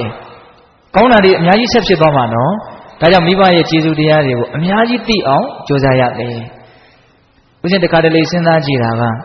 ကိုယ်တိုင်မိဘနေရာကိုရောက်နေတာတောင်မိဘရဲ့အကြောင်းကိုမစားနိုင်တဲ့လူတွေကိုဦးဇင်းကတော်တော်ကိုအံ့ဩတယ်သိလားအဲ့ဒီကိစ္စကိုသိလားရှိတယ်နော်တခါကြီးဒီမိုင်များရှိတယ်ဒါကြောင့်ပိဿကောင်းသူတော်ကောင်းတို့မိဘကျေးဇူးဆက်သောအဖြစ်ရနိုင်တဲ့အကျိုးကျေးဇူးတွေကိုပြောရင်ကုန်နိုင်ပေါ်ရရှိမလားမရှိဘူးအဲ့ဒါလိုပဲမိဘရဲ့ကျေးဇူးတရားကိုသိမြင်နားလည်မှုမရှိသိမြင်နားလည်မှုမရှိတော့ဆက်ရကောင်းမှမသိချိုချိုသားသားပြောရကောင်းမှမသိနုနုညံ့ညံ့ဆက်ဆံရကောင်းမှမသိမိဘတွေကိုတကယ်ကျေးဇူးရှင်တယောက်အနေထားပြီးတော့တန်ဖိုးထားရမှမသိတဲ့သားသမီးတွေကမရှိဘူးလားရှိတယ်အဲ့ဓာတွေဟာအင်မတန်အပြစ်ကြီးတာပဲနော်အင်မတန်အပြစ်ကြီးတယ်ဟိုဗမာစကားပုံလည်းရှိတယ်မို့လားမိဘမျက်ရည်တစ်စက် သာသမီဒုက္ခတသက်ဟုတ်ရလားဒါတွေကတချို့ကလည်းပဲမိဘစိန်ရည်တဲ့တယ်လို့ပြောကြတယ်နော်ဦးဇင်းတို့မြတ်စွာဘုရားကတော့စိန်ရည်လို့ဟောထားတာတော့မတွေ့ဘူးမီးလို့ဟောထားတာတော့တွေ့ဘူးတဲ့ပိုတောင်ကြောက်เสียကောင်းတယ်ဗါတဲ့တော့မီးတဲ့မိဘဆိုတာသာသမီအတွက်မီးပဲကောင်းကောင်းမွန်မွန်မကင်တွယ်တတ်ဘူးဆိုရင်တော့တေချာပေါက်မီးလောင်ခံရတယ်လို့ဆင်းရဲလိမ့်မယ်ဟုတ်ရဲ့လားဦးဇင်းတို့သင်္ကုတ္တပါဠိတော်မှာအက္ခိတုတ်တံဆိုပြီးတော့ရှိတယ်အတူတူလေးပြောပြမယ်ပုံနာတယောက်ကမီးပူဇော်တယ်အကျွေးတွေအမွေးတွေနဲ့ပေါ့လေအဲ့ဒါမြတ်စွာဘုရားကြွသွားတော့ဟဲ့သူရုပ်မှာရက်ဒီမှာမီးပူဇော်နေတယ်ပေါ့အဲ့လိုမျိုးပြောတဲ့အခါကျတော့မြတ်စွာဘုရားကသင်ကမီးဆိုတာဘယ်နှမျိုးရှိတယ်လဲသိသလားလို့မေးတယ်အဲ့မှာအံ့ဩတယ်ဒီမှာမီးတောက်နေတာသူဒါပဲသိမှာပေါ့အဲ့တော့မြတ်စွာဘုရားကတခါကြီးမီးဆိုတာလောကမှာ9မျိုးရှိတယ်တဲ့ပယ်ရမယ့်မီးက3မျိုးတဲ့ဂယုဆိုင်ရမယ့်မီးက3မျိုးတဲ့နော်ငြိမ့်တဲ့အချိန်ငြိမ့်တောက်တဲ့အချိန်တောက်စေရမယ့်မီးက1မျိုးတဲ့မီး9မျိုးရှိတယ်ပယ်ရမယ့်မီးဆိုတာကယာဂမီးဒေါသမီးမောဟမီးဒီတတို့သိရနော်ဆွဲလန်းမှုမကျေနပ်မှုတွေ့ဝေမှိုက်မဲမှုပေါ့အဲ့ဒါကပယ်ရမယ့်မီးအဲ့ဒါတွေကလည်းတတ္တဝါတွေကိုမီးလိုလောင်ကျွမ်းစေတယ်မီးလိုပျက်စီးသွားစေတယ်ဒါကြောင့်သူတို့ကတော့ဖယ်ရှားပြရမယ့်မီးငြိမ့်သက်ပြရမယ့်မီးပေါ့ဂယုဆိုင်ရမယ့်မီးကလည်း3မျိုးရှိတယ်တဲ့အဲ့ဒါကဘာလဲဆိုတော့ပထမမီးကမိဘဆိုတဲ့မီးပဲတဲ့မိဘဟာမိဘဟုတ်ရဲ့လားမိဘကိုမယုံမသိပြောမယ်မိဘကိုမလိမ္မစားဆက်ဆံမယ်ဆိုရင်ကိုယ့်ပေါ်တိတ်ကောင်းထားတဲ့လူတစ်ယောက်ကိုဆက်ဆံတဲ့နေရာမှာဂယုဆိုင်ရမယ်တာမန်လူတွေပေါ်မှာဆက်ဆံတာနဲ့တူလို့မရဘူးတာမန်လူထားတဲ့မေတ္တာစေတနာမျိုးအဲ့ဒီလူကကိုယ့်ကိုထားတာမျိုးမဟုတ်ဘူးမိဘကကိုယ့်ကိုထားတာကတာမန်လူထားတဲ့စေတနာမေတ္တာမျိုးဟုတ်သလားအဲ့တော့တာမန်လူပေါ်မှာဆက်ဆံတဲ့လူမျိုးဆက်ဆံလို့ကတော့ဘယ်လိုနည်းနဲ့မှမရနိုင်ဘူးဒါသဘာဝကြကြစဉ်းစားကြည့်တာနော်ဒါကြောင့်မိဘကိုကောင်းကောင်းမွန်မွန်ကင်တွယ်ရမယ်မဟုတ်ရင်တော့အဲ့ဒါမီးလိုလောင်ခံရလိမ့်မယ်နောက်ပြီးတော့ဂဟပတကီတဲ့အိမ်ရှင်လင်ယောက်ျားမီးနော်ယောက်ျားတွေဟာမိသားစုအပေါ်ဇနီးမယားရဲ့အပေါ်မှာအင်မတန်အကျိုးကျေးဇူးများတယ်ဘလို့ပဲတချို့နေရာတွေမှာမကောင်းဘူးဆိုစေကမူဘလို့မှညင်းလို့မရတဲ့ကောင်းတဲ့ကျေးဇူးတရားတွေအများကြီးရှိတယ်နော်နောက်ဆုံးအရက်တောက်ပြီးတော့ဖဲရိုက်ပြီးတော့နေတာမျိုးရှိချင်းရှိမယ်ပေါ့ဟုတ်လားဘလို့မှအားကိုးလို့မရတဲ့အနေအထားမျိုးရှိနေတဲ့ဆိုအောင်တောင်မှဒီလင်ယောက်ျားရဲ့အရေးဆိုတာမိသားစုရဲ့အပေါ်မှာအများကြီးရှိတယ်နော်လင်ယောက်ျားမရှိတဲ့အိမ်နဲ့ရှိတဲ့အိမ်ဆိုတာအများကြီးကွာတယ်ဟုတ်ရဲ့လားဒါနားလည်ဖို့လိုတယ်နော်ဒါကြောင့်မြတ်စွာဘုရားကအဲ့ဒီဂဟပတကိအိမ်ရှင်လင်ယောက်ျားဟာလည်းမီးပဲတဲ့သူ့ကိုလည်းပဲမယုံမသိဆက်ဆံရင်အဲ့ဒါဒုက္ခရောက်နိုင်တယ်ဒါဒကာကြီးတွေအထူးသဖြင့်ဒကမာကြီးတွေသတိထားเสียပေါ့နော်ဒါဦးဇင်းတို့ကယောက်ျားလေးတွေမှုယောက်ျားလေးတွေဘက်ကပင်းပြီးတော့ပြောတာမျိုးမဟုတ်ဘူးနော်ဘုရားကိုယ်တော်တိုင်ဟောခဲ့တာဟုတ်ရဲ့လားအဲ့ဒါကိုဘက်လိုက်မှုမရှိဘဲနဲ့အေးအေးဆေးဆေးဉာဏ်ပါပါစဉ်းစားကြည့်နော်အိမ်ရှင်လင်ယောက်ျားရဲ့မိသားစုတစ်စုလုံးပေါ်မှာကြီးမားတဲ့ကျေးဇူးတရားဟုတ်ရဲ့လားဒါကြောင့်သူလည်းပါတော့မီးပဲနောက်ဦးဇင်းတို့ဂရုစိုက်ရမယ်နောက်ဆုံးမီးကတော့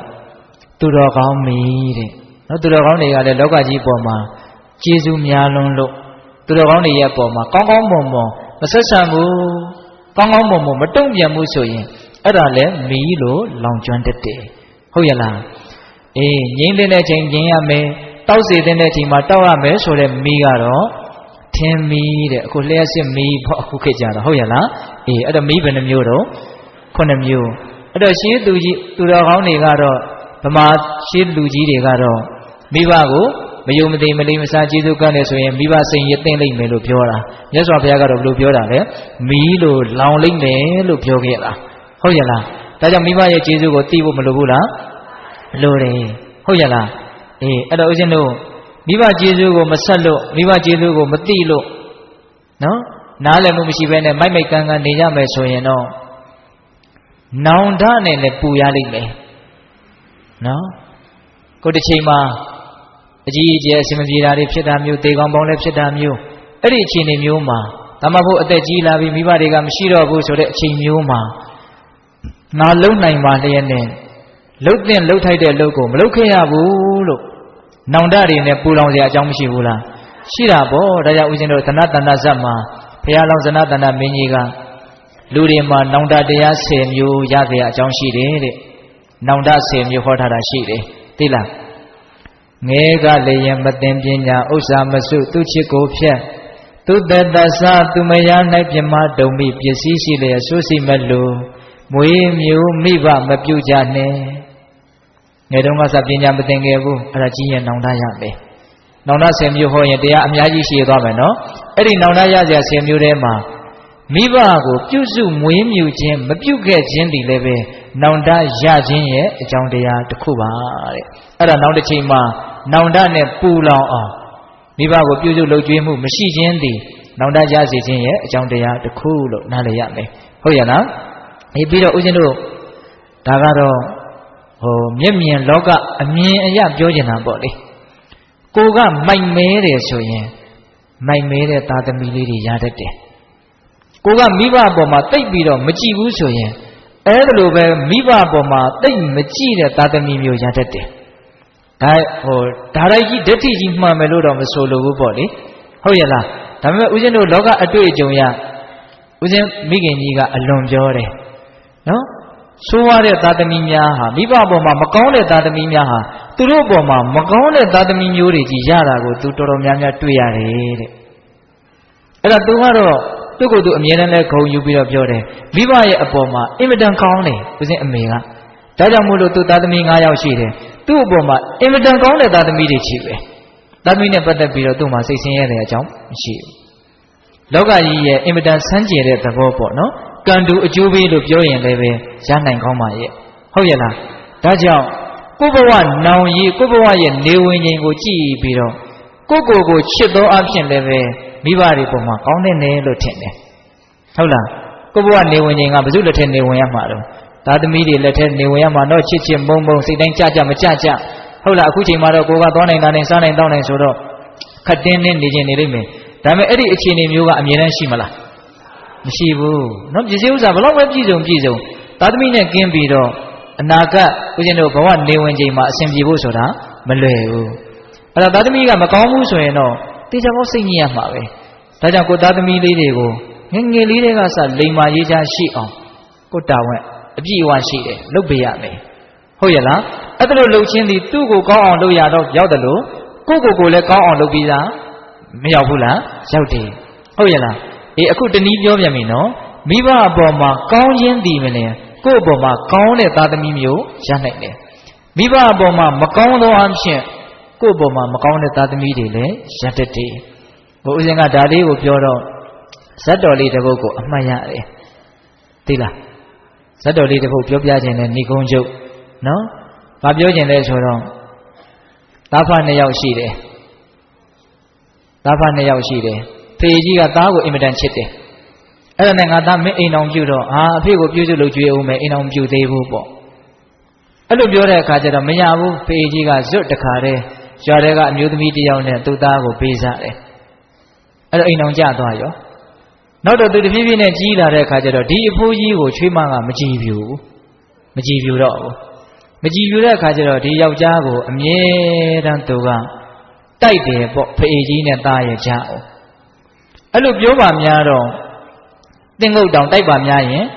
နေသေးတာကိုဟုတ်ရဲ့လားအဲ့ဒီတော့ဘာဖြစ်တုံဆိုတော့ဖေးပေါ်မှာသားကလည်းအမြင်မကြည်တော့အဲ့လိုနဲ့နေလာရင်းနဲ့သူတို့မှသားလေးတစ်ယောက်မွေးလာတယ်အဲ့ဒီသားလေးကလည်းနည်းနည်းတဖြည်းဖြည်းနဲ့ကြီးလာတဲ့အရွယ်ရောက်လာတယ်ပေါ့နော်9နှစ်သား10နှစ်သားလေးအရွယ်ရောက်လာတယ်အဲ့ဒီအချိန်မှာပဲအကြီးကျယ်ပေါက်ကွဲကြတယ်မိမဖြစ်တဲ့လူကရှင့်ဖေကိုအသေးသက်ရင်တတ်မတတ်ရင်ကျမဒီအင်အားဆင်းမယ်ဒါမျိုးဖြစ်လာတယ်အဲ့ဒါနဲ့သားကလည်းဘယ်လောက်ထိမိုက်တုံဆိုတော့ကဲအဲ့လိုဆိုရင်ငါအဖေကိုတတ်မယ်ဆိုရင်ဘယ်လိုတတ်ရမလို့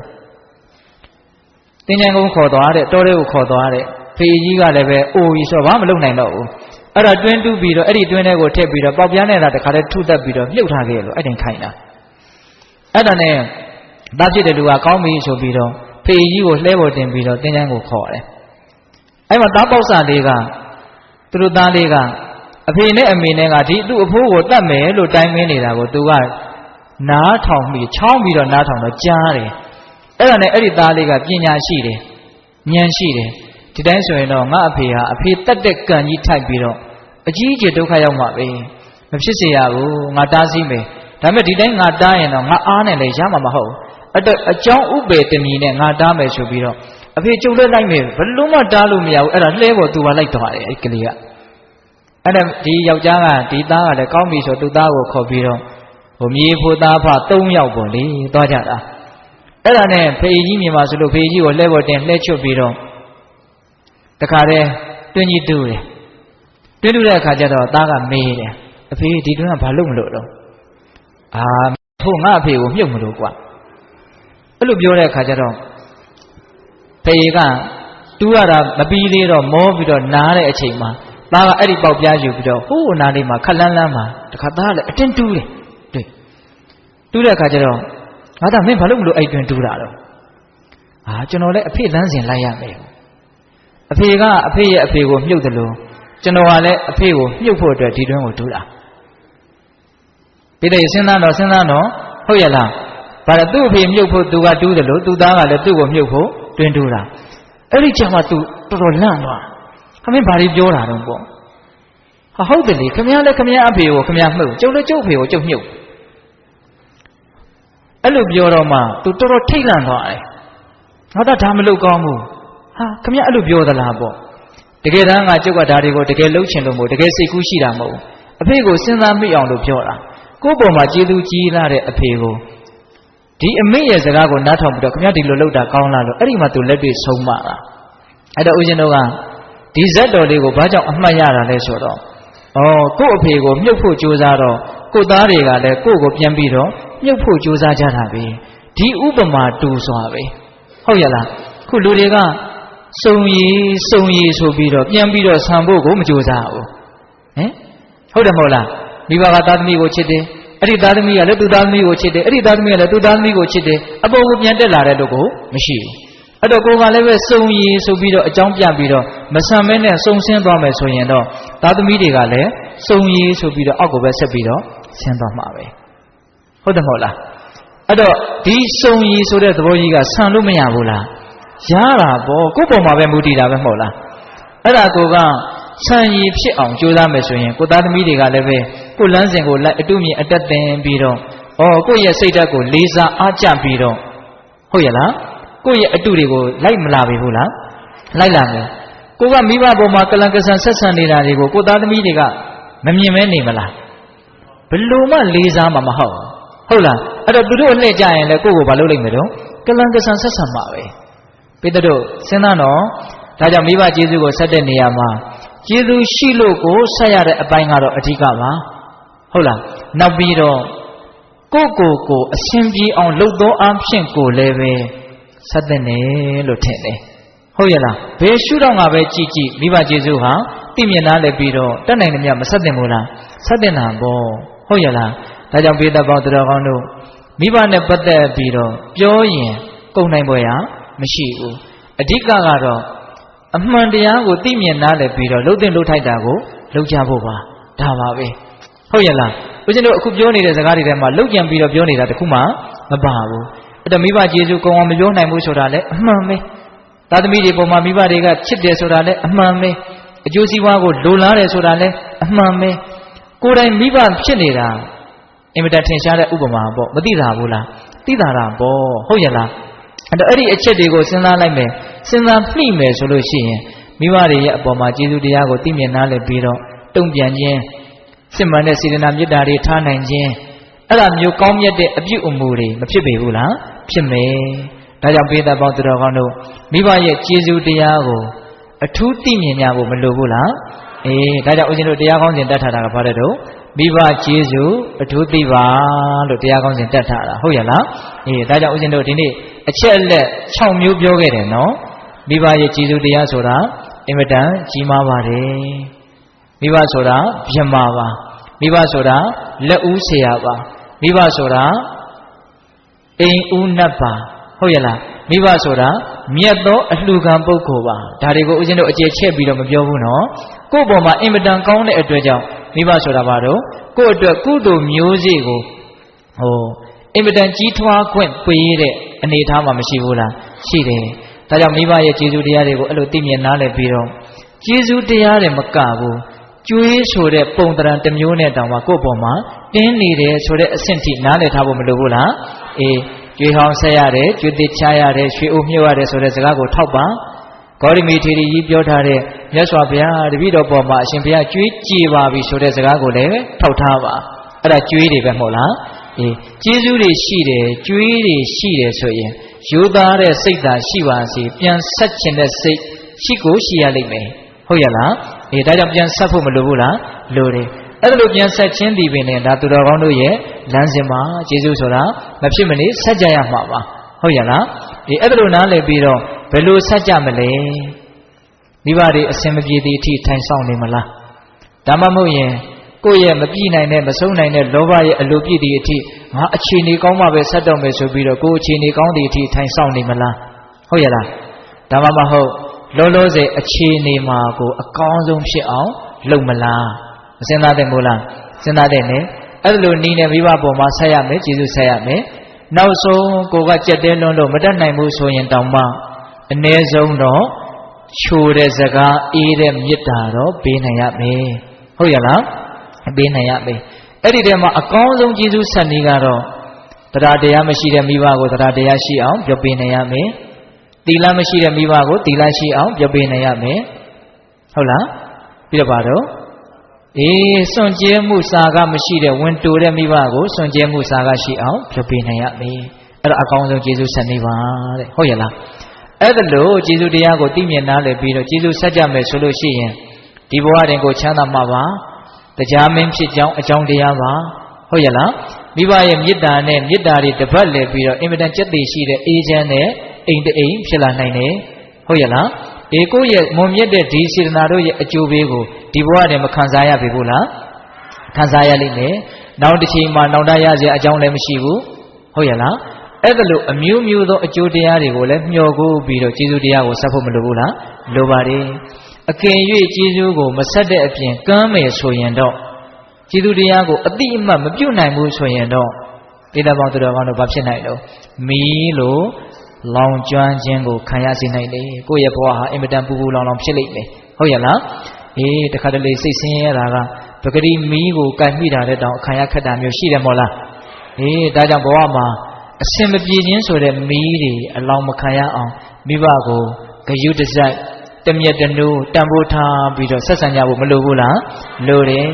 ဒါအပြစ်တရားတွေကိုပြောနေတာနော်မိဘကိုကျေးဇူးမဆက်ကျေးဇူးမသိဘူးဆိုရင်ဟုတ်ရလားအဲ့တော့ဦးဇင်းတို့ကိုလိုသားသမီးမျိုးရတတ်တယ်ဆိုတာကိုလည်းပဲယုံကြည်သောအဖြစ်ဒါကတော့ဦးဇင်းတို့အထင်ကလေးကိုပြောတာပါဟုတ်ရလားကိုကကျေးဇူးတရားနာလဲမိဘကျေးဇူးကိုသိအဲ့ဒါလိုအသိဉာဏ်ရှိတဲ့ကျေးဇူးတရားသိတဲ့လူမျိုးဖြစ်မှကိုသားသမီးကလည်းပဲကျေးဇူးတရားနာလဲကျေးဇူးသိအသိဉာဏ်ရှိတဲ့သားသမီးမျိုးလေးတွေရမှာဟုတ်ရလားအဲ့ဒါလိုစဉ်းစားပြီးတော့ကိုဘဝရှိရေးကိုတွေးသောအဖြစ်လည်းပဲမိဘတွေရဲ့အပေါ်မှာတတ်နိုင်မများကောင်းကြဖို့မလိုဘူးလားလိုပါတယ်ဟုတ်ရလားဒါကြောင့်ဘေးသက်ပေါင်းသူတော်ကောင်းတို့ဒီကနေ့ညဦးဇင်းတို့အချက်အလက်6ခုနဲ့ဘေးသက်ပေါင်းသူတော်ကောင်းတို့ကိုမိဘနဲ့သားသမီးရဲ့ကြားမှာထားရှိရမယ့်စိတ်ထားကလေးတွေကိုတတ်နိုင်မများဒါပြောလိုက်ပါတယ်ဟုတ်ရလားတတ်နိုင်မများပြောလိုက်ပါတယ်ကောင်းကွက်ကိုသာစုံအောင်ကြည်ပါငါဘာလုပ်ရမလဲဆိုတာကိုကိုဆုံးဖြတ်ချက်ချပြီးသားဖြစ်သွားပါလိမ့်မယ်သဘောပေါက်လားဦးဇင်းပြောတာနော်ကောင်းကွက်ကိုတော့မျက်နှာမလွှဲနဲ့နော်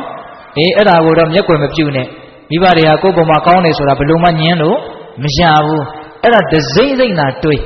နော်ငွေကလေးကစပြီးတော့ဒီကနေ့အချိန်ထိမိဘတွေရဲ့ကိုယ့်ပုံမှာတင်ရှိနေတဲ့ကျေးဇူးတရားထားရှိထားတဲ့စေတနာချစ်ခင်မြတ်နိုးတဲ့မေတ္တာဒါတွေကိုသိအောင်မလုပ်ရမလို့ကြိုးစားရမယ်မရှိတဲ့အရာကိုသိအောင်လုပ်ရတာအင်မတန်ခက်တယ်ရှိတဲ့အရာကိုသိအောင်လုပ်ရတာဘာမှခက်ခဲမှုမရှိပါဘူးသိအောင်မလုပ်ကြလို့သာမသိကြတာသဘောပေါက်ရလားဦးဇင်းပြောတာပေါ့အဲ့တော့မိဘရဲ့မေတ္တာစေနာကျေးဇူးတရားတွေကတကယ်အရှိတရားတွေပဲမဟုတ်လားဟုတ်လားအဲ့ဒါလေးကိုဒစိမ့်စိမ့်ပြန်စဉ်းစားလိုက်ရင်ပေါ်မလာပြီဘူးလားအဲ့ဒါလို့ငါ့ပေါ်မှာအင်မတန်ကောင်းတာငါ့ပေါ်မှာအင်မတန်ကောင်းတာလို့သိရခြင်းဒီပဲလေငါပြန်ကောင်းမှဖြစ်မယ်ငါပြန်ကောင်းမှဖြစ်မယ်ဆိုတဲ့အတွေးကိုမဖြစ်စေဘူးလားဖြစ်မယ်အဲ့ဒါလို့ဆိုရင်မိဘတွေအစင်မပြေသေးအထိစောင့်နေပါမလားမစောင့်တော့ဘူးစားရမရှိလို့သွားကြွေးတာမဟုတ်ဘူးနော်စိတ်ပိုင်းဆိုင်ရာကြည်နူးမှုကိုရစေခြင်းတယ်မိဘတွေကိုစိတ်ချမ်းသာမှုဖြစ်စေခြင်းတယ်ကိုယ်တိုင်လည်းပဲကုသိုလ်တွေရစေခြင်းတယ် ကိုယ့်ရဲ့လောက်အားလေးနဲ့ကိုယ့်ရဲ့အစွမ်းလေးနဲ့ဖြစ်ထားတဲ့ဒီစားဝယ်တောက်ဖွဲ့ဝတ်ဖွဲ့ကလေးတွေတွားပြရတာဘလောက်ကြည်နူးစရာကောင်းလဲဟုတ်တယ်မဟုတ်လားဒီဒါကြောင့်ပိဿပေါင်းတော်တို့အလေးထားပြီးတော့ပြောချင်တာကတော့လက်တွေ့ကြတာကိုပဲပြောချင်တယ်မိဘတွေကိုအစင်မပြေတဲ့အထိထိုင်ပြီးတော့စောင့်မနေပါနဲ့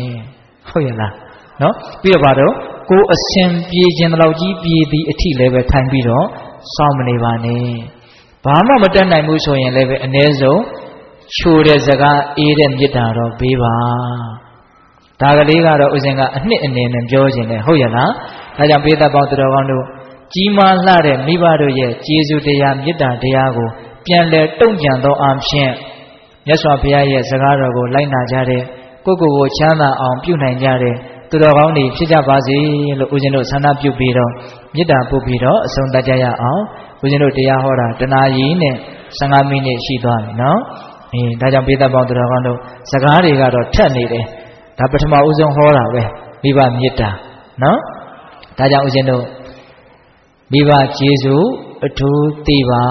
တဲ့မေတ္တာပို့ပြီးတော့အဆုံးသတ်ကြရအောင်နော်